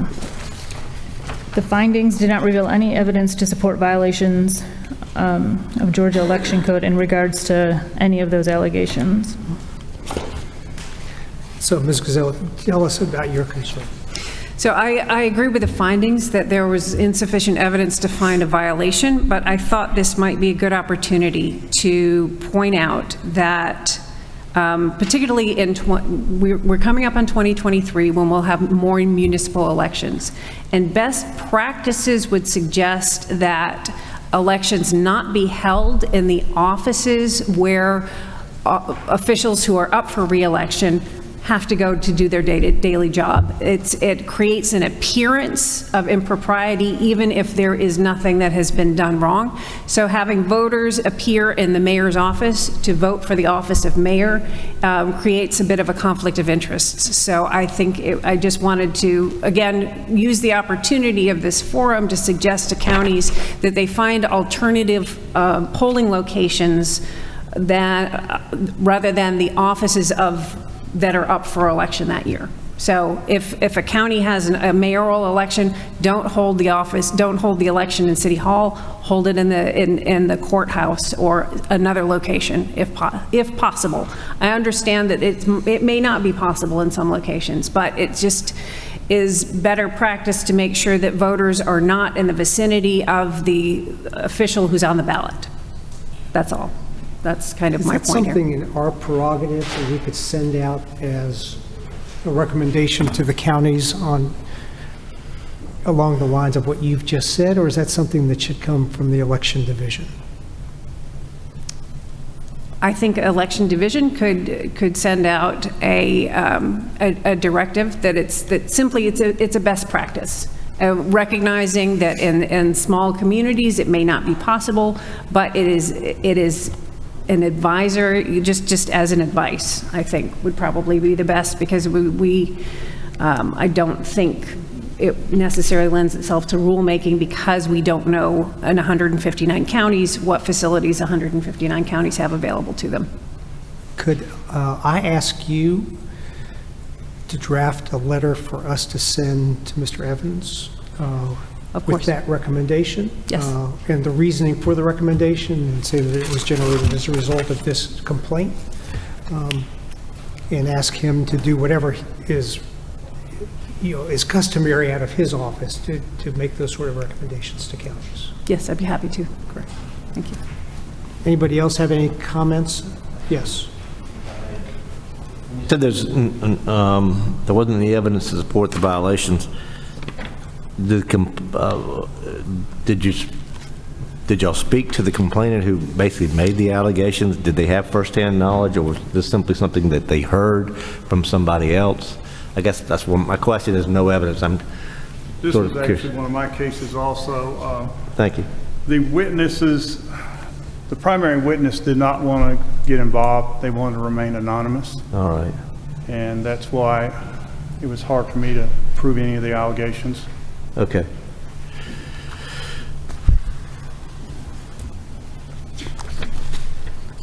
All right, no, didn't want to get involved. But there is a, did you talk to the mayor to find out whether or not he was in fact in the city hall? Because I know, you know, there's one day out of the year that he shouldn't be in there, and that's the day of the election, Yeah, he said- if that's where the election is taking place. He said he would stop there during the day, but he would go straight to his office. And he said on election day, he didn't even go to City Hall. Okay, I mean, that's, He denied the allegations. okay, so he basically denied the allegation. You know, because I mean, if it is held at City Hall, the mayor shouldn't show up that day, or the city council shouldn't show up that day. That sort of goes without question. Thank you. It's hard if you have 3 weeks of early voting. Thank you. Yeah. All right, Dr. Johnson? So is there a move to continue that case? Or you just wanted to make a comment? I just wanted to make a comment. I agree with the recommendation that it be dismissed.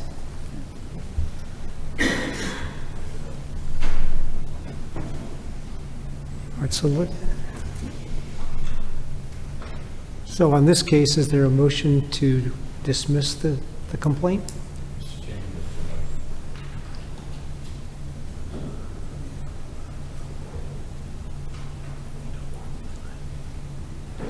Well, first of all, are you a complainant?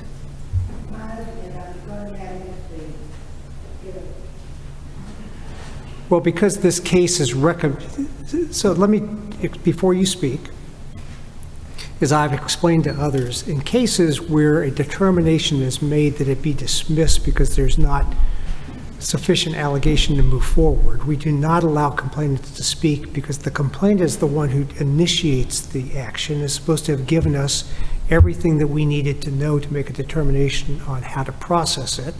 And in fact, we have been pretty generous with people that want to add information to their complaints after they file it for us to consider. And so as far as we're concerned, the complainant in this case has had sufficient opportunity to present whatever they have for us to make a decision. The letter that we received said we could come and speak if we wish to speak. All right. Well, I'm sorry, the letter that you received said what?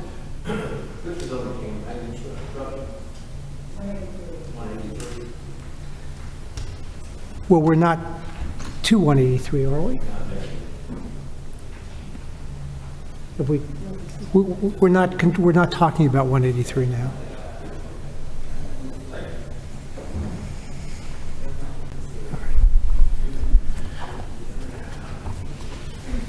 Okay, so with respect to case number 2021-153 involving the city of Fort Gaines, problems at the polling location, is there a motion? I move we dismiss the case. Is there a second? Second. It's been moved and seconded to dismiss case 2021-153. Is there any discussion? There being none, all those in favor of dismissing the case say aye. Aye. Opposed, no. The case is dismissed. Do you have another case? All right. Tab 19, SCD 2021-166, Fulton County Handicap Accessibility.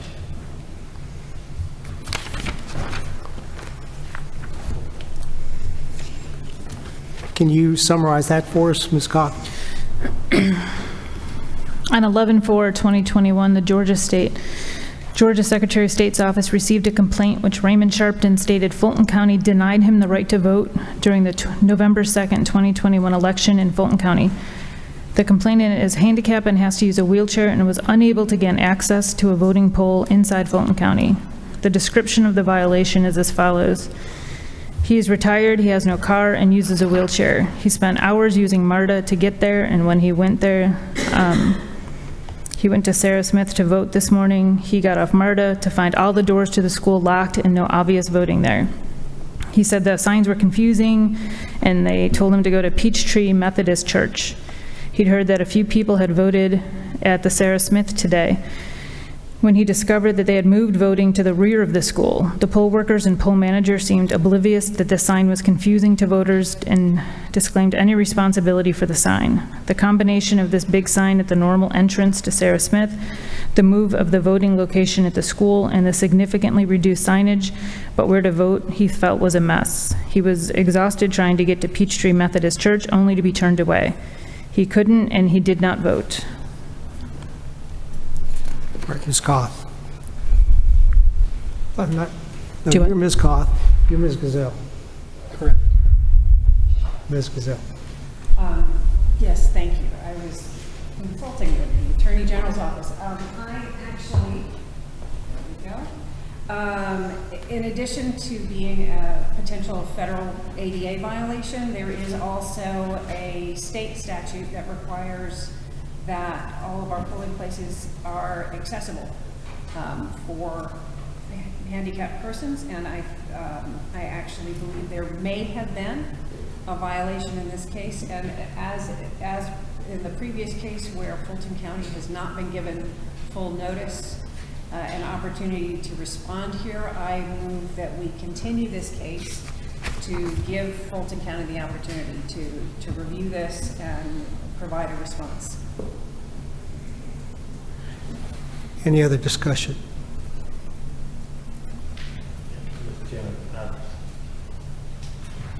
Same question that I had before.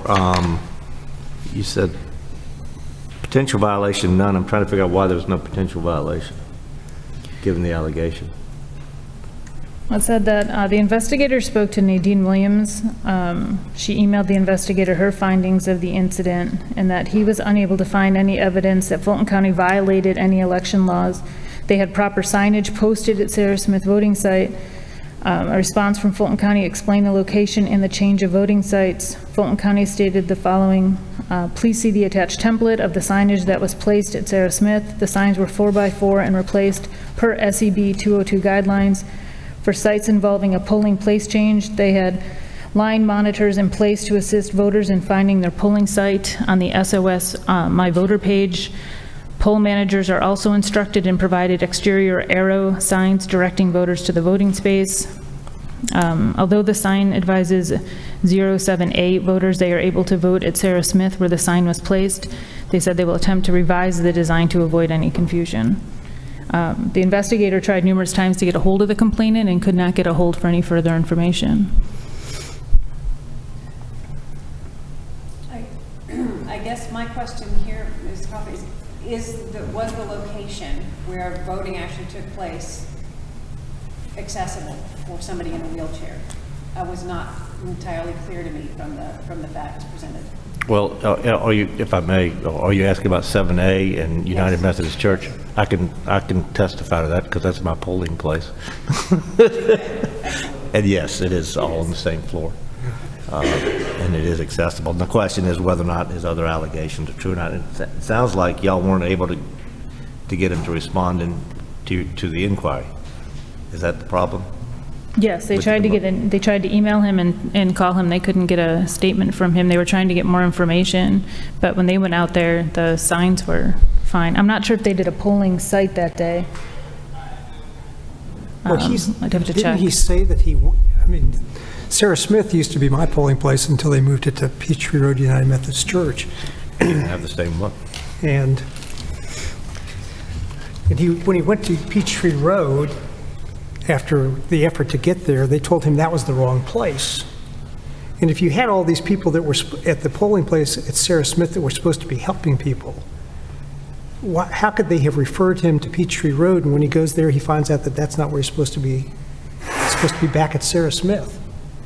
None of this makes sense to me. And because I know the back of Sarah Smith, I don't know how accessible that was, because the parking for Sarah Smith is in front of the school. The parking along the road has always been blocked off because it looks like a sidewalk. I don't know if it is or not. But then you have to go up a fairly steep hill to go to the back of the school if in fact that's where the polling place was. So I have the same concerns that you do. That we ought to do more to investigate this. Especially when somebody didn't get a chance to vote. Yeah. I agree. Like I said, Sarah Smith is problematic, the church, but I have, I will second your motion.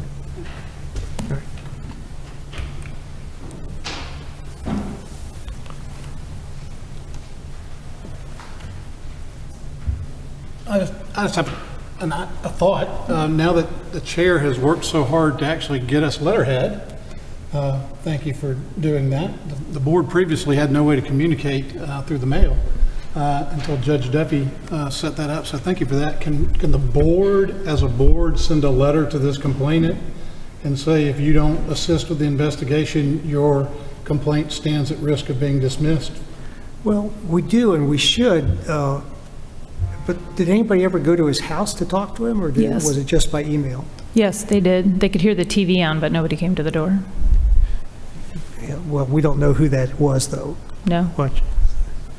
I just think where somebody did not have a chance to vote, and I will say that I'm bringing in my personal knowledge of these two voting places. It's easy at Peachtree Road because it is all the same level, and it's about as handicapped accessible. But he was told he wasn't supposed to be there, and now he had to go back to Sarah Smith. And the description is about having all these monitors in place to assist voters in finding their polling place. And here's a fellow in a wheelchair, never got pointed to the back of the school because he was where he was supposed to be, but never got to the place, within the place where he's supposed to be to vote. And I think we ought to do some more research on this. And I like the idea of sending a more official-looking letter telling him that, and then if he doesn't do it, we can put it back on the calendar for February and dismiss it if we can't get further information from the complainant. Move to continue, Mr. Chairman. Second. Okay, it's been moved and seconded to continue this case to February with a letter to go to the complainant inviting him to provide more information or to meet with the investigators, and if he doesn't, that his complaint would be dismissed at the February meeting. All those in favor say aye. Aye. Opposed, no. It passes.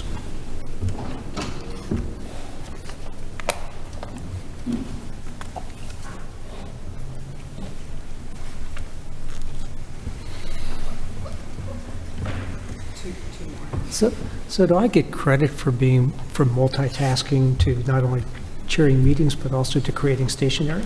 Yes, yes, I just gave you credit. You're correct. We'll double your salary. I just gave you public credit, yes. Well, I'm thank you. very pleased with it. Next. Tab 23, SCV case 2021-175.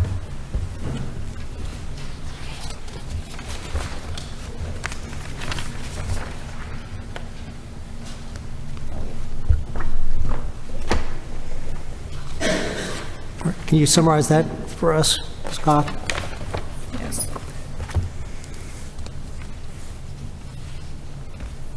Oh, sorry, the wrong tab.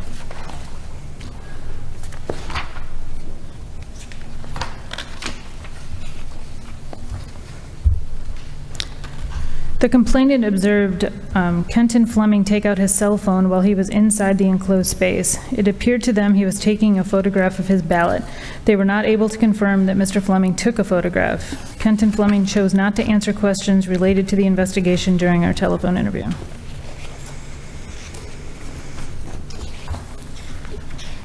In this case, I believe that the facts strongly indicate that the voter took photographs not only of the ballot but also of the equipment. I do not recommend referring this to the Attorney General's office, but I do believe that a letter of instruction is advisable, sent directly from the board to the voter, advising him that this activity is prohibited by state law and it cannot be conducted in a polling place. While I understand that the evidence is not sufficient for referral to the AG's office, it's strongly indicative of a voter ignoring instructions directly from the poll manager and the poll worker. And that's, I think, a letter of instruction is sufficient to ensure that the voter is aware of his responsibilities and behavior. So I move to send a letter of instruction to the voter in this case. Second. Been moved and seconded to send a letter of instruction to this complainant along the lines outlined by Ms. Gazelle. Is there any discussion? All right, all those in favor of the motion say aye. Aye. Opposed, no. The motion passes. A letter of instruction will be sent.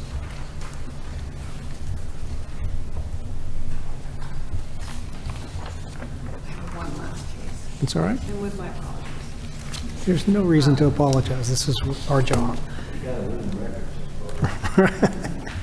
Tab 26, SCB 2022-002, City of Nicholas.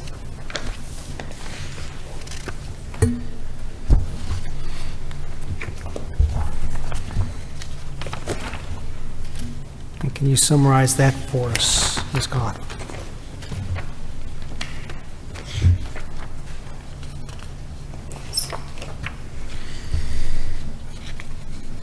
It was reported that there were incidents of non-resident voting with a fake address, and allegations that the elected mayor didn't reside within the city limits.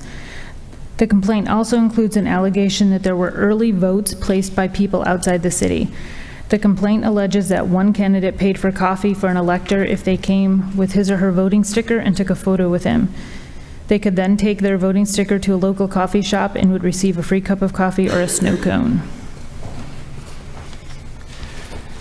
All right, Ms. Gazelle? We are privy to the investigation files that are not public, and it became clear to me when I was reading the files here that the allegations were not made in good faith. And I say that because there was a specific allegation that a street address was a fraudulent address being used by multiple people residing there. When the investigator went, he discovered not only was there an apartment building at this specific address, but one of the complainants had previously lived at that address. So the complainant said it was a fraudulent address, knowing that that was not true. So I wanted to point out that I wanted to discuss this a little bit more openly, because there are no repercussions right now for complainants that are made in bad faith, knowing that the information that they are complaining to is false, and they are in fact alleging that voters have conducted illegal activity when they have not. If they put that in writing, that is potentially libelous. And I just, this case made me upset, and I wanted to bring it out to discuss it, because it is a very serious thing to allege that a voter has committed fraud. And when those allegations are not done in good faith, when they are done for some other purpose to undermine the outcome of an election, I believe that there should be repercussions. And so I wanted to discuss it in this session. Anybody else have a comment along those lines? Unfortunately, we've seen a pattern of this. This is not the first time that we've seen something like this. We've seen other situations in which complaints have been made, and upon investigation, the voter acted totally appropriately. And it showed either a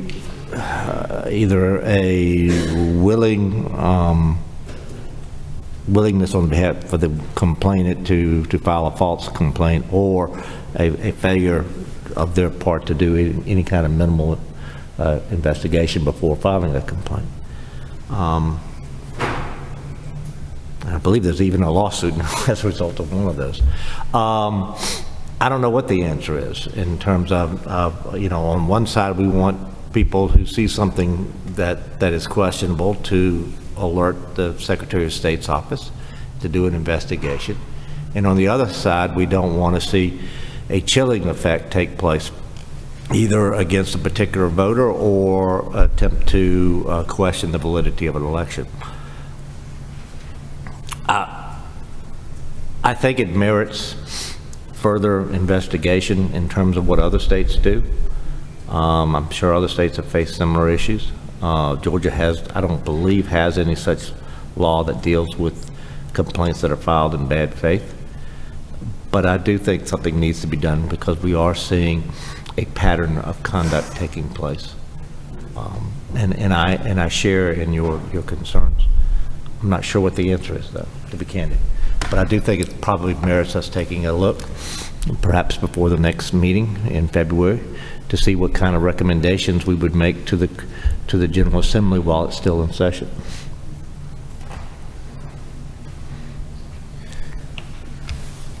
Any other comments? That said, Mr. Chairman, I do move to dismiss. Well, let me make my comment before we move to the motion. I think we have two responsibilities. One is to look at claims substantive violations of the law or rules and to hold people accountable when that happens, which is generally what we do. But I share the concern that there are actually two types of people that file complaints which corrupt the system itself. And those are people who make statements, and I think there's a statement in our complaint, if you file a complaint online, which we are going to require in the future, that you make it under penalty of perjury, although we don't make them swear. So the question is whether or not that's perjurious. And then there are a number of people that just file complaints without a scintilla of information that shows that there's anything even to investigate. And both of those are unfair to the people, and it's not just for the people that are accused to have to go through this process, including coming down here to see whether or not as a respondent they're going to be sanctioned or their case is really going to be dismissed. As you notice, the only way a case can be dismissed is by us. It's a recommendation that comes from the investigator, but so even if they see that they're on the lesser category, it doesn't mean that that's going to happen. So what would I do? I would come down and see if I have to defend myself.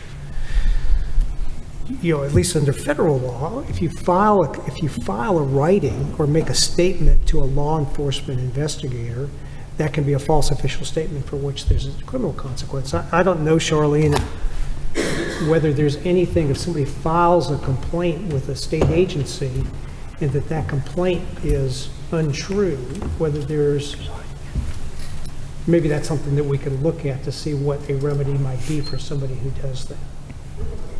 Okay, so I wholly endorse that we begin looking at people to maintain the integrity of the complaint-making process and to protect the reputations of people who are unjustly accused of something, requiring them to go through this process, which regrettably takes longer than it should, so that they live under the cloud of that until it's disposed of. So I think that we ought to put that as an item for the next agenda in February, and that we, with Ms. McGowan's assistance, to see what the alternatives are available to us to hold somebody responsible. Until then, I'm inclined to send a letter by the board to these particular complainants. I'll have to go through and work with Ms. Koth to see where it is that somebody made something that was specific enough to have been false or allegedly false, and just say that the responsibility in filing a complaint is to be truthful, that they told us when they filed it that they were truthful, but there are facts that are apparently in direct contradiction, which would show that they may not be truthful, and at least tell them that they have to be careful, but that we elect not to take any specific action at this time. Is that acceptable to everybody? Yes, Mr. Chairman. All right.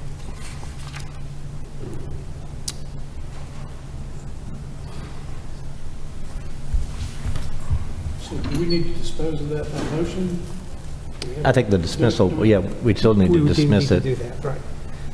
And you've made the motion, Yes, correct? Mr. Has it been Chairman. seconded? Any discussion? All those in favor of dismissing case number 2022-002, say aye. Aye. Opposed, no. It carries, and it is dismissed. I have one, Mr. Chairman. So you're done? Okay. Well, let me say this, Ms. Gazelle, I think in a short period of time, we've begun to see patterns in the things where we see things that aren't necessarily violations, but I think it's our responsibility to do what you did today, and I thank you for doing that, which is to begin looking at the system as a whole and trying to improve it, not necessarily by acting on a specific complaint. And I appreciate that very much. You know, you will do more of that in 2023. Mr. Lindsay. My understanding is that it was 183. Was that it? Mr. Chairman, I would like for us to individually take up case number 2021-183. I think it's tab 24, to give the folks who received a letter, giving them an opportunity to come and speak, get an opportunity to come and speak, Mr. Chairman. Okay. I would ask that we do so. So let's have a summary first.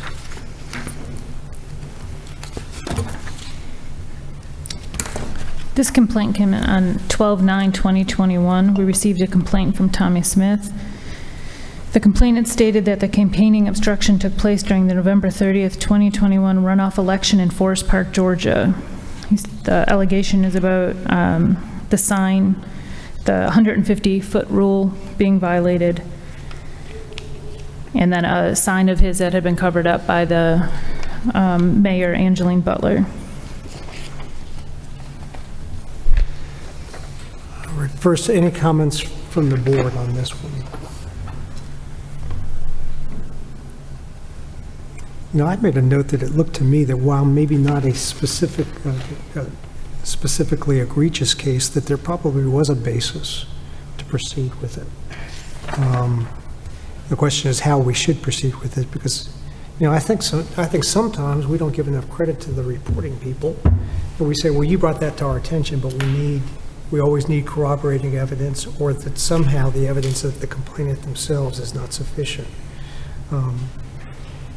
Where somebody complains and gives specific information about conduct, I think we ought to at least, rather than saying, well, we don't have enough and we're going to dismiss it, I think the trend that I see here that we're taking is that there has to be better communication by us to them, that there are concerns that we have as a result of what we've seen. We're not going to refer to the AG's office, but we are going to bring to their attention that what they did was should not ever happen again, and if it does, then we will be cognizant that there's a previous violation. So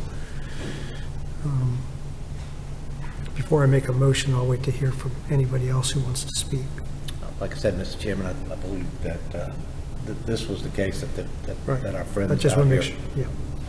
All right, you may speak. On this election, I have a witness. She was with me for every bit of it. We went and put our signs up outside the 150-foot boundary on the night prior. And when we got there at 6:30 the next morning, Ms. Butler had completely covered my signs up and kept going past the 150 mark. We complained about it, and the superintendent just come over and took the sign from one side of the street to the other side of the street. I don't know where everybody went to school, but 150 feet is 150 feet. It doesn't change. And of course, there was a confrontation. The police department called, and there was a report made. And this continues to happen in Forest Park over and over and over, and nothing's ever done. And you're going to wind up with the same thing happening over and over if something's not done. I would like to call my witness, Ms. Dr. LaWanda Palami. She was there every bit of the way.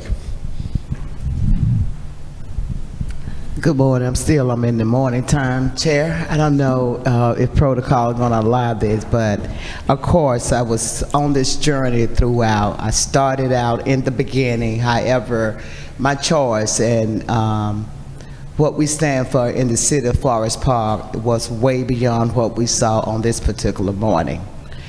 As the plaintiff said, we got out there early that day.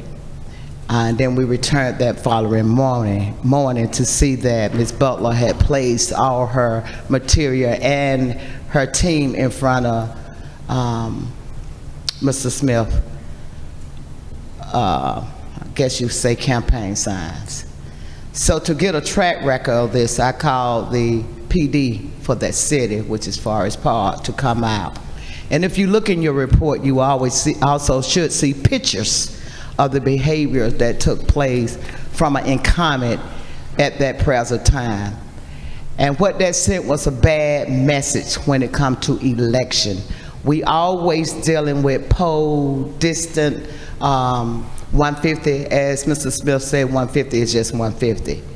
But if you brought something to the attention of that superintendent-elect, instead of marketing correctly, they lifted up the sign and moved it completely. I have never seen anything like this in my life.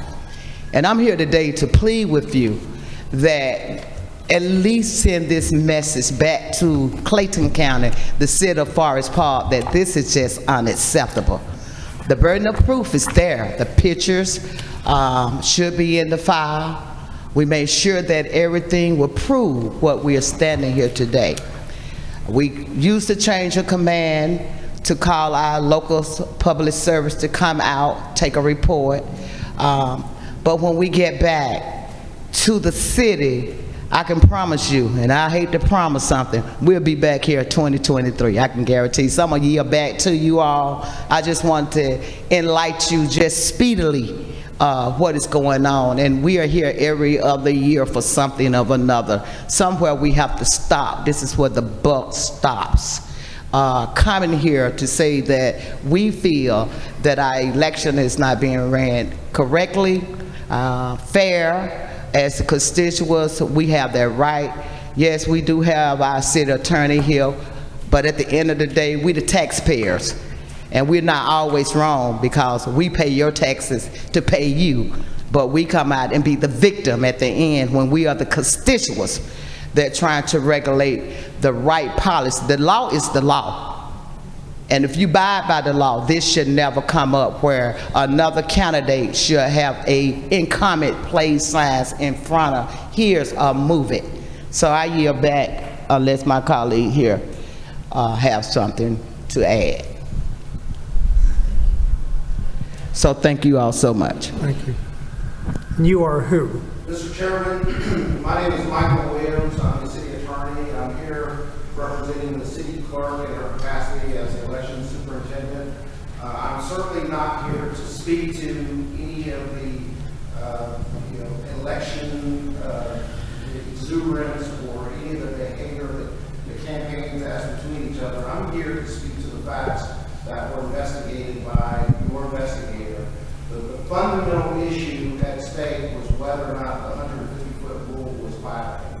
Your investigator went out into the site and determined that that allegation is untrue.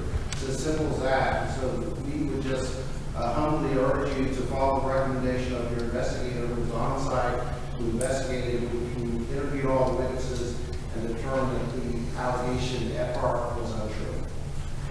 But wasn't there, didn't I hear that what happened was that somebody had moved the sign from one location to another location? And that was determined to be untrue by the investigator. What's the number of this again? 182, I think. The tab.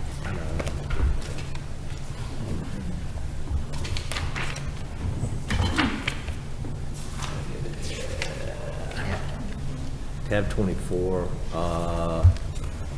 claim number 2021-184.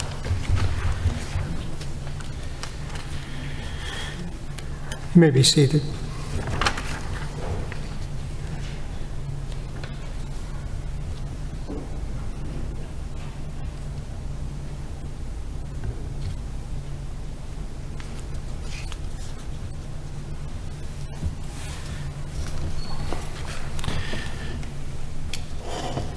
If I may, Mr. Chairman. Yes. The struggle that I'm having here is trying to figure out, under the election law, what was violated. And you know, I've been through 6 different elections myself, and campaign signs are always a contentious issue in terms of what takes place. But I'm trying to figure out, you know, our jurisdiction lies with, you know, making sure that the poll workers and the county election folks and the candidates themselves at times operate within the election law.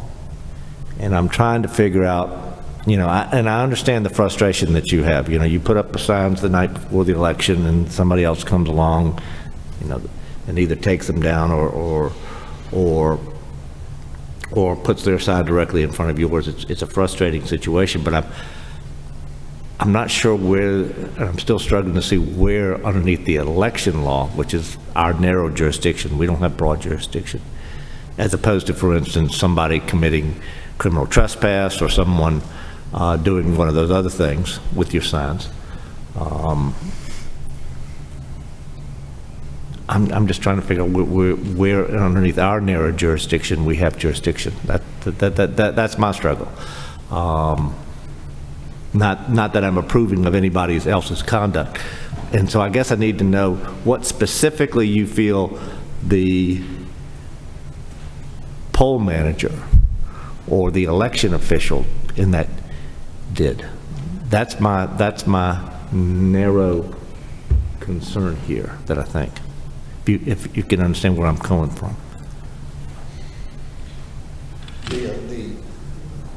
The election superintendent was also the city clerk, which also is a conflict of interest because she works for the city and she's superintendent of a city election.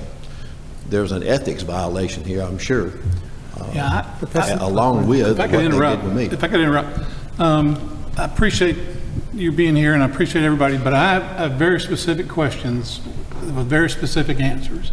And that is, did anybody from the complainant side, is anybody from the complainant side saying that the sign creating the 150-foot buffer was not 150 feet? Was it 150 feet or was it not? Or do you know? I don't know. It was, we went behind the 150-foot sign when we put my banners up the night before. We complained to the superintendent about the people going past the 150-foot mark campaigning. She come out there and moved the sign from one side of the street to the other side of the street. But if you don't know where 150 feet is, you don't know whether the sign is inside 150 feet or outside 150 feet, correct? That's correct. All she did was said she had a buffer. Well, I don't know where that buffer's at. Is there 150 feet across the street or is it across this street? Nobody said. If I may, I think I could shine a little more light. Look, this is not an evidentiary hearing. I mean, we sent an investigator out to do this and to get the information based upon the complaint. We can't change the facts that the investigator found and made their recommendation by having an evidentiary hearing, which is inconsistent or in addition to the information that was submitted to us to make a decision. And if there's no evidence that of what the 150 feet was, it may be the only place to put a sign was 150 feet from the polling place where the signs were actually put. It's not like they were taken away and thrown away. They were just put to a different location. But what I agree with Mr. Mashburn, which is, what evidence is there that that the sign was moved for the purpose of making sure that you met your obligation to be outside the 150 feet, and absent you having gone out with a tape measure to say we're clearly outside the 150 feet mark. Well, she had a sign that said 150 foot, no campaigning. We stayed inside of that or outside of that. And then when we complained about the other candidates going past that 150-foot mark, she came out there and just moved it from one side of the street to the other side of the street and said she had a buffer. Well, I don't know, if that's 150 feet over here, I don't know where your buffer's at. She specifically moved that no campaigning sign from one side of the street to the other side of the street. Just no tape measure, no nothing, and just said she had a buffer. I don't know And where did that she take buffer's down your signs, or she leave them? Did Sir? she take down your signs? She did not take down my sign. She moved the no campaigning sign from one side of the street to the other side of the street. So 150. Well, how were you aggrieved by that? If your signs were where you wanted them, My signs were there, but the mayor at that time was a candidate, came that morning and completely put her tent over my signs, completely covered them up, impeded my campaign completely. There was no possible way you could see any of my stuff. They but come everybody out was outside the 150 feet, correct? And then she went in, then after that, she started campaigning inside the 150-foot mark.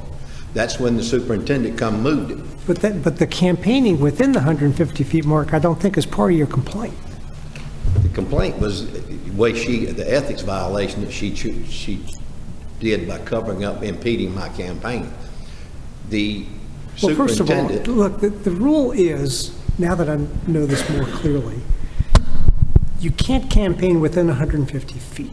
That's correct. You put your signs outside 150 feet. To Right. begin with, that's correct. Then she put her signs so your signs couldn't be seen, but she was also outside the 150 feet. That's correct. So And then- everybody complied with the 150-foot rule. What you're complaining about is that she was mean-spirited and hid your signs. That's correct. And then when we. And so tell me what that's a violation of. What does that violate? What rule or statute does that violate? Well, I talked to one campaign person that's here in Fulton County, said it was an ethics violation, but. Well, the we're not an superintendent ethics, moved we're it. not an ethics commission. We are the board that has defined authorities. I agree. And what I hear you saying is basically you're concerned about her unethical behavior, right? Well, that and the superintendent moving the 150-foot mark during the But that didn't campaign. impact you, did it? I mean, if that was 150 feet, and even though it was in a different location, your signs that you wanted to be put up were put up in the place where you wanted them. That's correct. And in fact, once you put up a new marker, you could have put another set of signs over outside the new boundary. But you didn't do that, did you? I couldn't do that because the street's impeding that. You mean because it was in the middle of the street? What it is, there's a vacant lot here, and the 150-foot mark was here, and she come out here and moved it across the street to the city board building, so the street was impeding that 150-foot mark. So I don't know. did anybody have, well, the fact that there's a street, I don't think, if they put a marker, even though there might be a street between the place where the marker is and where the polling place is, I don't think that that means that you can't designate 150 feet across a street. Did anybody put campaign signs at the new boundary marker? No. So we're back to your complaint, which is that somebody who was not very nice hid your signs with their signs. Yes. And that, in your mind, is an ethical violation. At least that. Well, But I mean, there's, still, the thing about it is if you mark 150 feet off, it doesn't change. When you start complaining about somebody going past the 150-foot mark, and you just come out there and move that 150-foot mark, well, where's the 150-foot mark? Is it here or is it here? it's 150 feet around the whole polling place. That's correct. So she's telling me that it changed during the campaign. But they didn't take down your signs, sir. I mean, your signs were still there. Your complaint is that somebody hid your signs with their signs, right? That and evidently they don't know how to read the tape measure, because my complaint is, part of it is, how does 150 feet change? I mean, if you marked off 150 feet the night before, and then we complain people are going past it, and you come and move that 150-foot mark 10 feet in, then it's not 150 feet anymore. It's 140. Well, Humphrey, can you help me? That's how we feel. Right. What's that? It's measured from the exterior of the building. Back to, That's right. we have very limited jurisdiction. And like I said, if someone is messing with your sons, that's possible theft, possible trespass, that sort of thing. Although both of them are sitting on public property, so I'm not sure. You could do that, yeah. And the fact of the matter is, and this is from elected official, I've seen situations where people put a sign up, their opponent puts two signs on both sides of them, and then that person goes back and puts two signs on the outside.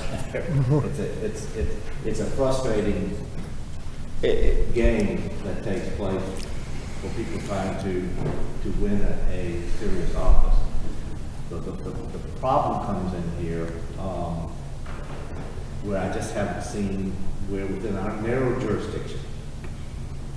I'm not saying what was done to you in Hawaii. I'm simply saying with this board within our narrow jurisdiction, I just can't see where anything that we have power over,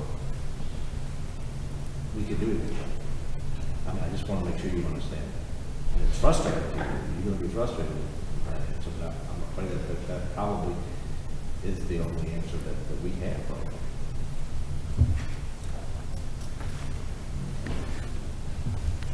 Anybody else?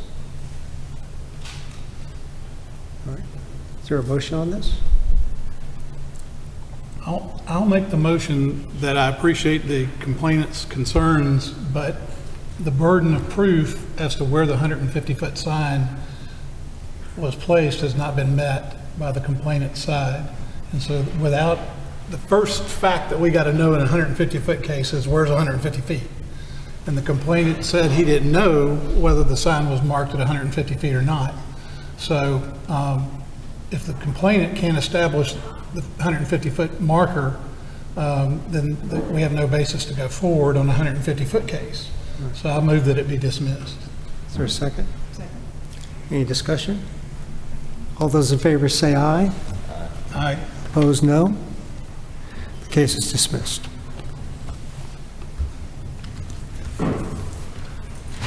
Does anybody else want to discuss any of these cases specifically? What tab number, please?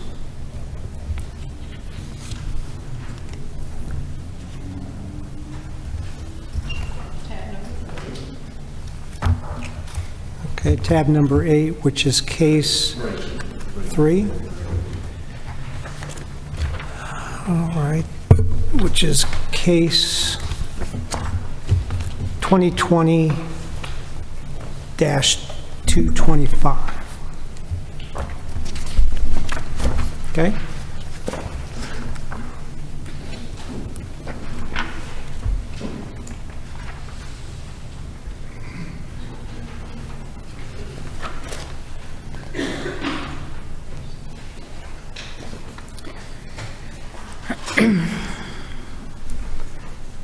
On 11/5/2020, the Georgia Office of the Secretary of State Investigations Division received several complaints regarding public viewing, the receiving of absentee ballots, and public notification of the 2020 primary election audit of votes in Henry County. The complaints are as follows. 1, John P. Herring, complaint regarding public viewing, chain of custody for ballots, and after-hour voting. 2, Peter Christian reported complaints of public viewing. So did Dylan Kalos, Karis Ripple, and then number 5 is Jennifer Campbell, reported receiving 4 absentee ballots.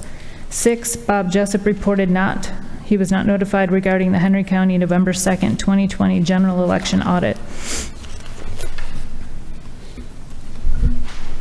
All right, Dr. Johnson?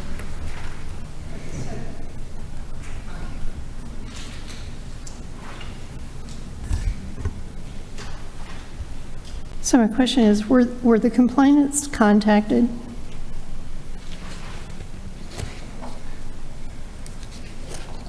We asked Ms. Koth.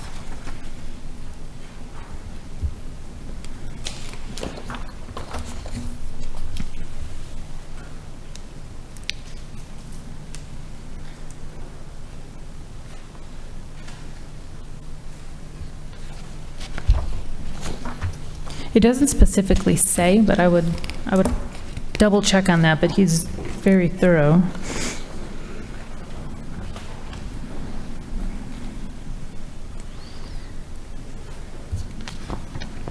And were the election workers contacted to respond regarding their views on public viewing?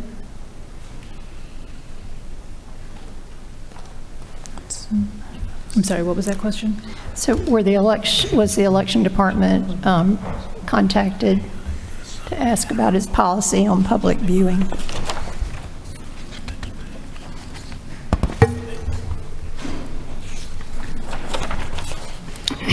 The report doesn't specify that.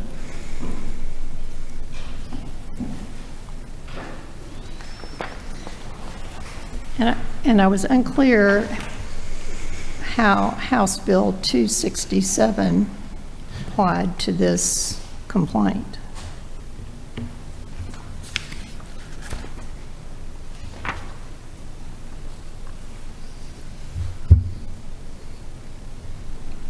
What is House Bill 267?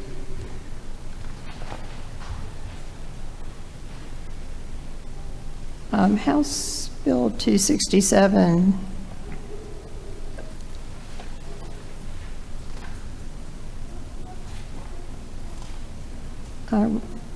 relates to applications for absentee ballots, determination of eligibility, furnishing of applications to colleges and universities.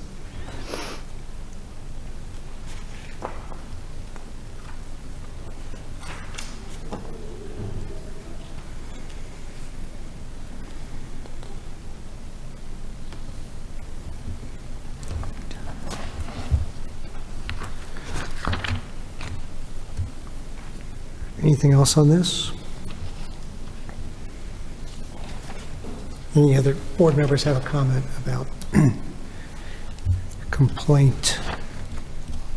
I just questioned, since there were 4 complaints that that may be an attempt to contact these complainants. I could not see where that had been addressed.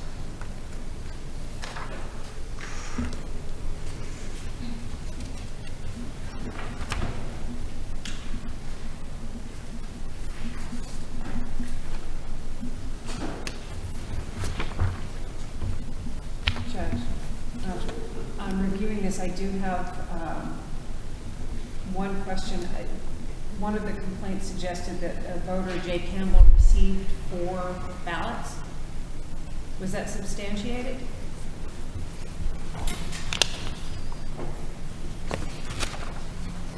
It says the ballots she received were all postmarked on December 20th, 2020. That she couldn't recall if she requested an absentee ballot. That suggests to me that she did in fact receive 4 separate ballots.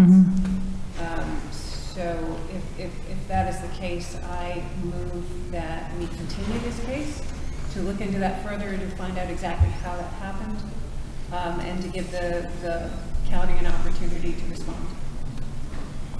Is there a second? Second. Any discussion? It's been moved and seconded that we defer to our February meeting, complaint 2020-225. Is there any further discussion? Not, all those in favor say aye. Aye. Opposed, no. It carries. Next. Case number 288, tab 4.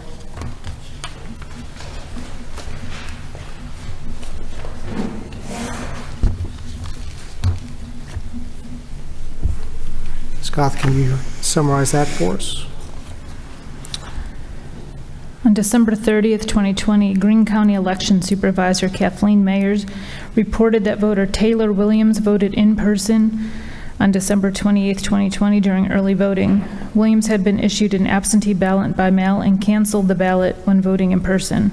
On December 29th, 2020, he voted absentee ballot. The voted absentee ballot was received via mail. According to the cancel affidavit, Williams indicated that they had never received the ballot.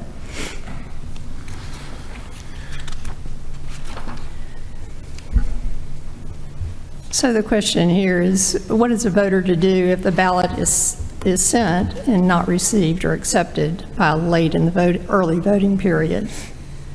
And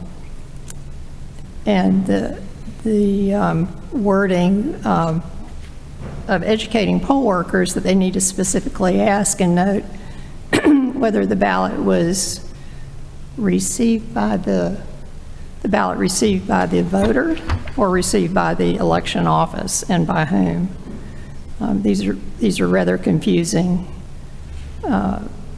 scenarios, and it highlights the vulnerability of the Friday to Tuesday before the election. So the end of early voting till election day on Tuesday, the cross-up of mail delivery and issues of ballots placed in drop boxes and ballots not received, and the dilemma of whether a voter who doesn't have credit or has not seen credit for their vote, whether they risk a vote in person, hoping that their ballot will be canceled, or a violation of law by double voting, or taking the risk that their vote just won't count if the ballot is permanently lost in the mail.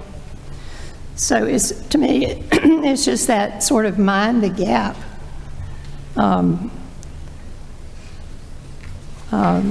warning for voters as far as putting the ballot in the mail versus voting in person. And once it's in the mail, it's sort of a point of no return in many situations. I recommend that the case be dismissed, but I just wanted to highlight the issue of voting by mail, early voting, recording of votes, and the dilemma if you don't think your vote has been received. Is there a second to the motion to dismiss? Second. It's been moved and dismissed that case number 2020-288 be dismissed. Is there any further discussion? There being none, all those in favor of dismissing this complaint say aye. Aye. Opposed, no.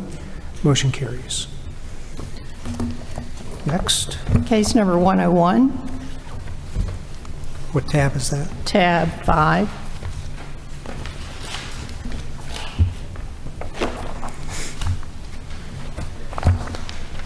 This is Morgan County poll issues. Morgan County poll issues. The complaint alleges that there were issues regarding poll workers not following proper procedures in Precinct 6, Centennial Baptist Church. They provided 3 issues that they believed disenfranchised voters. The first one, the precinct poll manager prevented effective public observation when the poll manager resisted attempts from the NAACP representative who was attempting to obtain the numbers of voters at that precinct. They advised that they heard about other poll watchers getting similar treatment and noted that the poll manager had a negative attitude with voters.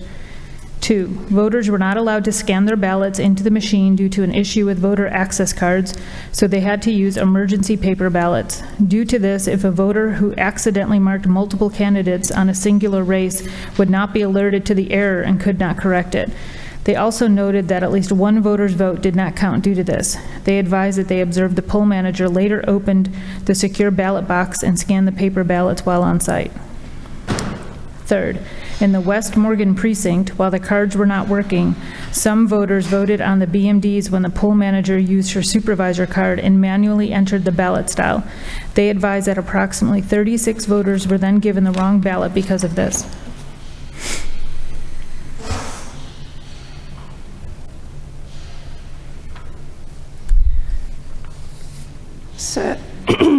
So in regards to the allegations about poll watchers,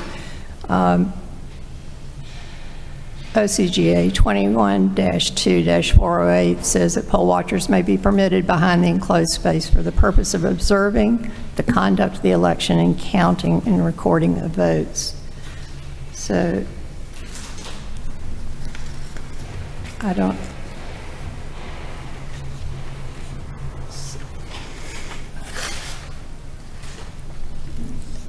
So the point is, poll watchers go through training and should be instructed on proper procedure, but they are entitled to be within the enclosed space and look at the counts on the machines that include poll pad check-in numbers and BMD total numbers and scanner numbers, while not interfering with voters, the view of voters' ballots, or seeing personal information, identifying information. I just wanted that to be clear, and maybe a letter of instruction to this election office would be in order. The other question is the duplicating, allegation number 3, the duplication of ballots. In the investigation, was the duplication witnessed, or was a bipartisan vote review panel utilized for the duplication of these ballots?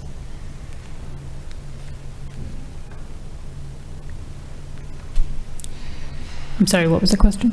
In allegation number 3 about duplicating ballots,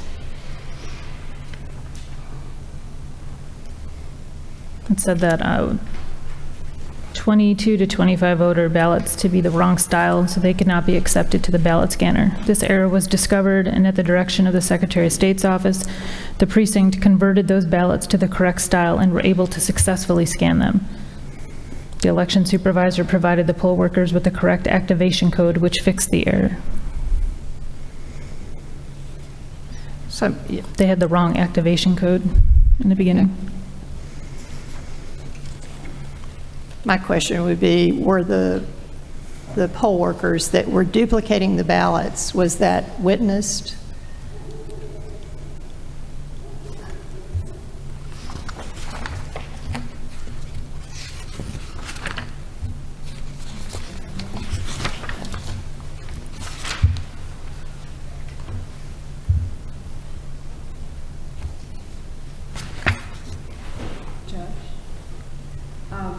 I just wanted to note that this was the 2020 election, so this was conducted prior to the passage of Senate Bill 202, in which case duplication panels under the pre-existing law were merely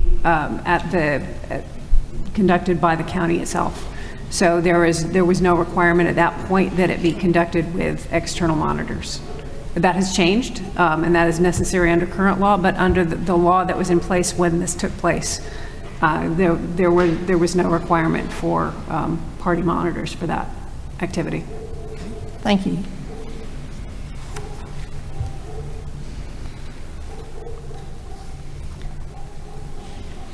So I would request a letter of instruction to Morgan County Election Department regarding the poll watcher activity and citing 21-2-408. Well, what's the evidence that they weren't allowed to do that? I mean, when somebody says that they weren't allowed to watch, watch what? And so what do I tell them if I were to write such a letter? Since there's no factual basis other than the fact that they objected to the viewing, and they thought that one person had a negative attitude. The investigator spoke to the elections director and asked her about there are issues between poll managers and the poll watchers, and she said that the one poll watcher had so many questions for poll workers that she began to interfere with the work they were performing. And then a board member spoke with the poll watcher to let her know that she was interfering with the election.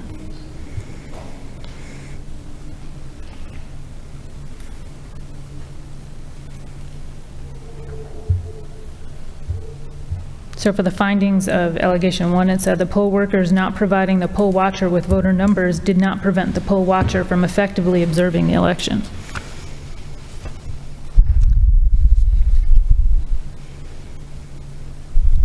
And I seem to read that this poll watcher this person we've been referring to as a poll watcher was from an outside group and not a credentialed poll watcher. Am I right in that? I understood it to be a representative of a group, but not a credentialed poll watcher. That's what my understanding was. And so they shouldn't, if they're not a credentialed poll watcher, they should not be within the enclosed space. And so I'm not sure they're entitled to have those numbers to be able to look at.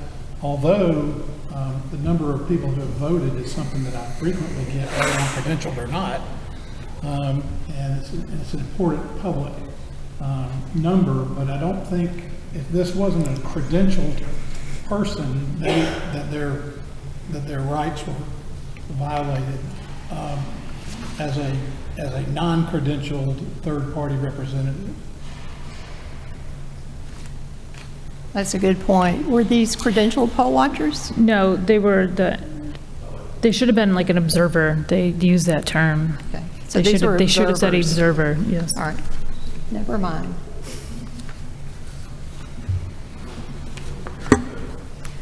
Then I would move we dismiss this case. Is there a second?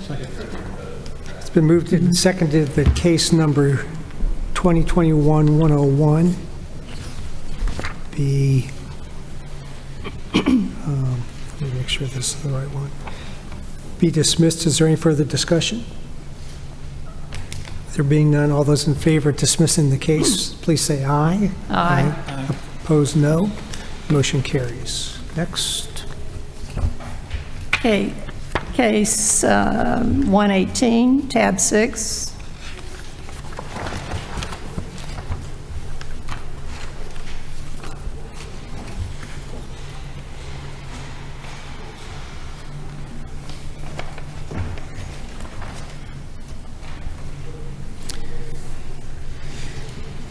This is multi-state voter registration. The complainant reported voters have been registered to vote for years in Georgia who registered in 2020 in New York but still voted in Georgia.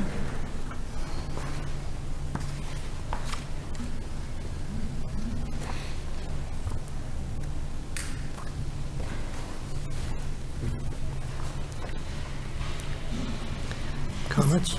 Comments. So these are 22 cases of people that are registered to vote in 2 states.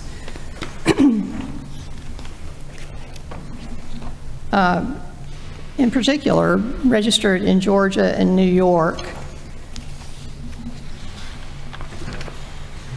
And 5 of these cases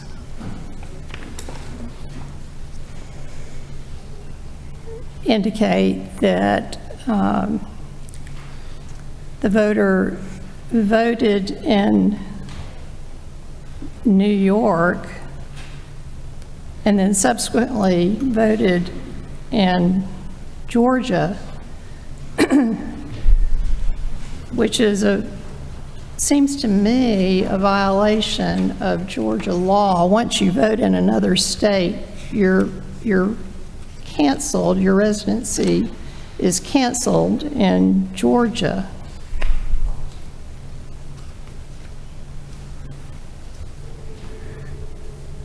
So out of these 22 cases, it seems to me that there's a violation of 21-2-217.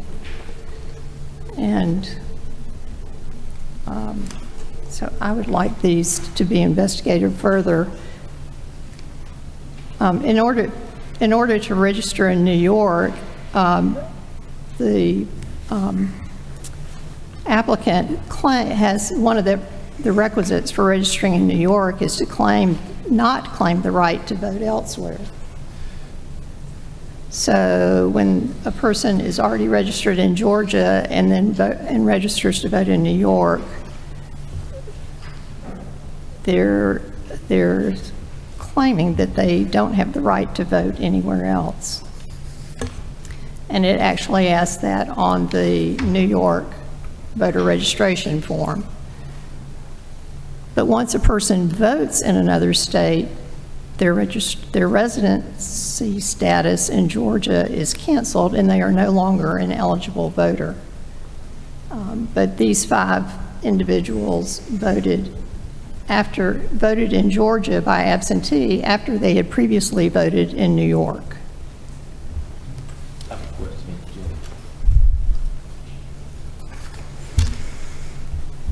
In reference to Dr. Johnson's point, they voted in New York. Whether they were registered in Georgia at once, I'm guessing, at one point were voters in Georgia, then went to New York, registered in New York, voted in New York. Did they come back to Georgia and register in Georgia again? Or was it simply, did they try to utilize their old registration in Georgia to vote in Georgia? That's, am I making my question clear? Yeah, that's not clear. I want to know whether or not they then came back to Georgia, moved back to Georgia and registered again in Georgia or not. That's my question. Well, my motion is that we remove this from the agenda and consider it in February because it does need more investigation. To summarize, what this is, while I'll just take one example, that Mr. Zeb registered to vote in Georgia in 2019 and last voted as absentee on November 3rd of 2020, but the month before that he registered to vote in New York. And the question that we've always had in these cases is when does their residency change? It's not necessarily what you claim in New York, but it's unclear to me that somebody who registers in New York and then does an absentee ballot in November, have they really, where are they a resident and where are they allowed to vote there because they're registered now in two states? Yeah, well, and my understanding of the law, where's my Attorney General? She's hiding over here. My understanding of the law is that once you register in another state, your registration in this state is supposed to be wiped out. Isn't that? You can't be registered in two different states. Well, the question is, it needs more. Let me put it If I this can, I way. was a complainant in a case, so I have a particular knowledge of this. What the board has traditionally done is if you were registered and voted in another state, and then came to Georgia and registered in Georgia, but you still had that lingering registration that you just didn't cancel, the board has not found a violation there. Oh, I understand that. And deemed you a Georgia voter. Even though you should not be registered in two places. To me, these are different because they're longtime in Georgia and they're doing both. They're doing both at the same time. That's my point. So it's very different than the ones we've dismissed in the past. No, I'm agreeing with you. Yeah, That's correct. For that reason, and I guess maybe a little bit more investigation, I do agree that let's continue this and have a little more investigation because. Well, the fact of the matter is you cannot be a resident of two states. Correct. That's correct. It's mutually exclusive. Yeah. And when you sign a voter registration application, you're attesting. I agree. You're giving oath that you're giving truthful information. Well, that's in I agree. York. As but- a- And that you're a resident of the state that you're applying to vote in. But under the law, under the statute, that's one indication of what your residence is. So the fact is that we can't conclude whether or not these are or not where they are residents. We need to defer it for more investigation. Yeah. And we'll have to identify the ones that are really suspect. It's not all of them are suspect, and ask the investigation to focus on those. So my motion is to defer this until February. For further investigation. So, yeah, some of these cases, the voter actually voted in November in one state and January in the other state, which needs to be investigated. Yeah. Agreed. Agreed. Is there a second? Second. It's been moved and seconded to defer case number 2021-118 to February. All those in favor say aye. Aye. Opposed, no. It carries.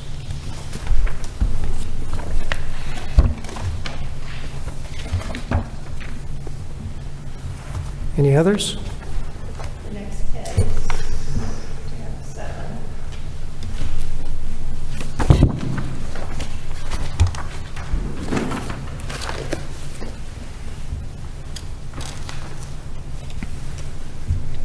Houston County excess voting, It is reported that Brooke Taylor Walsh, under the name Brooke Taylor Cunningham, voted in the states of Georgia and Florida respectively. Ms. Walsh possesses both a Florida and Georgia driver's license, and it appears as though she voted in the November presidential election under the name Brooke T. Cunningham in Florida.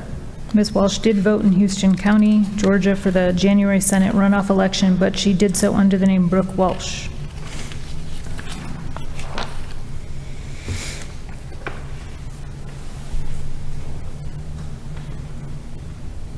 Same person, two different names, I believe.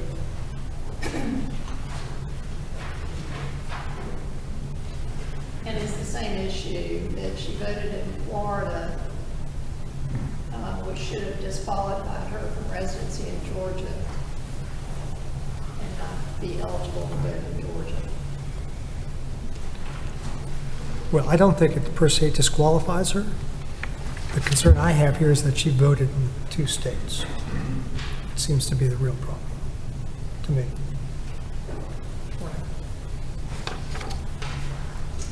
Well, it gets back to my question earlier, which is, Mr. Chairman, you know, after she voted in Florida in November, remember this was a 9-week runoff in which the registration period was opened back up. Did she move back to Georgia after that? That's a good point. And then register in Georgia or not? Because if you did, then that would have been perfectly valid. But I can't see that from this record. At the time of this election, could you register for just the runoff or not? Yeah. Good. Yes. Because of the lengthy time period between the general and the runoff. So what's your solution to this one? I want to know, did she come back and move back to Georgia and register in Georgia? So you want to defer this to February? Yeah, I do. Is there a second? Second. That was a motion, I assume. Yes, Mr. Chairman, sorry. It's been moved and seconded that 2021-120 be deferred to February. Is there any further discussion? There isn't. All those in favor of deferral say aye. Aye. Aye. Opposed, no. It carries.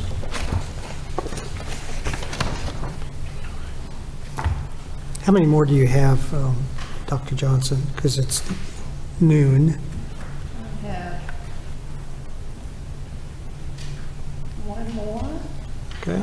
Case 167, tab 20.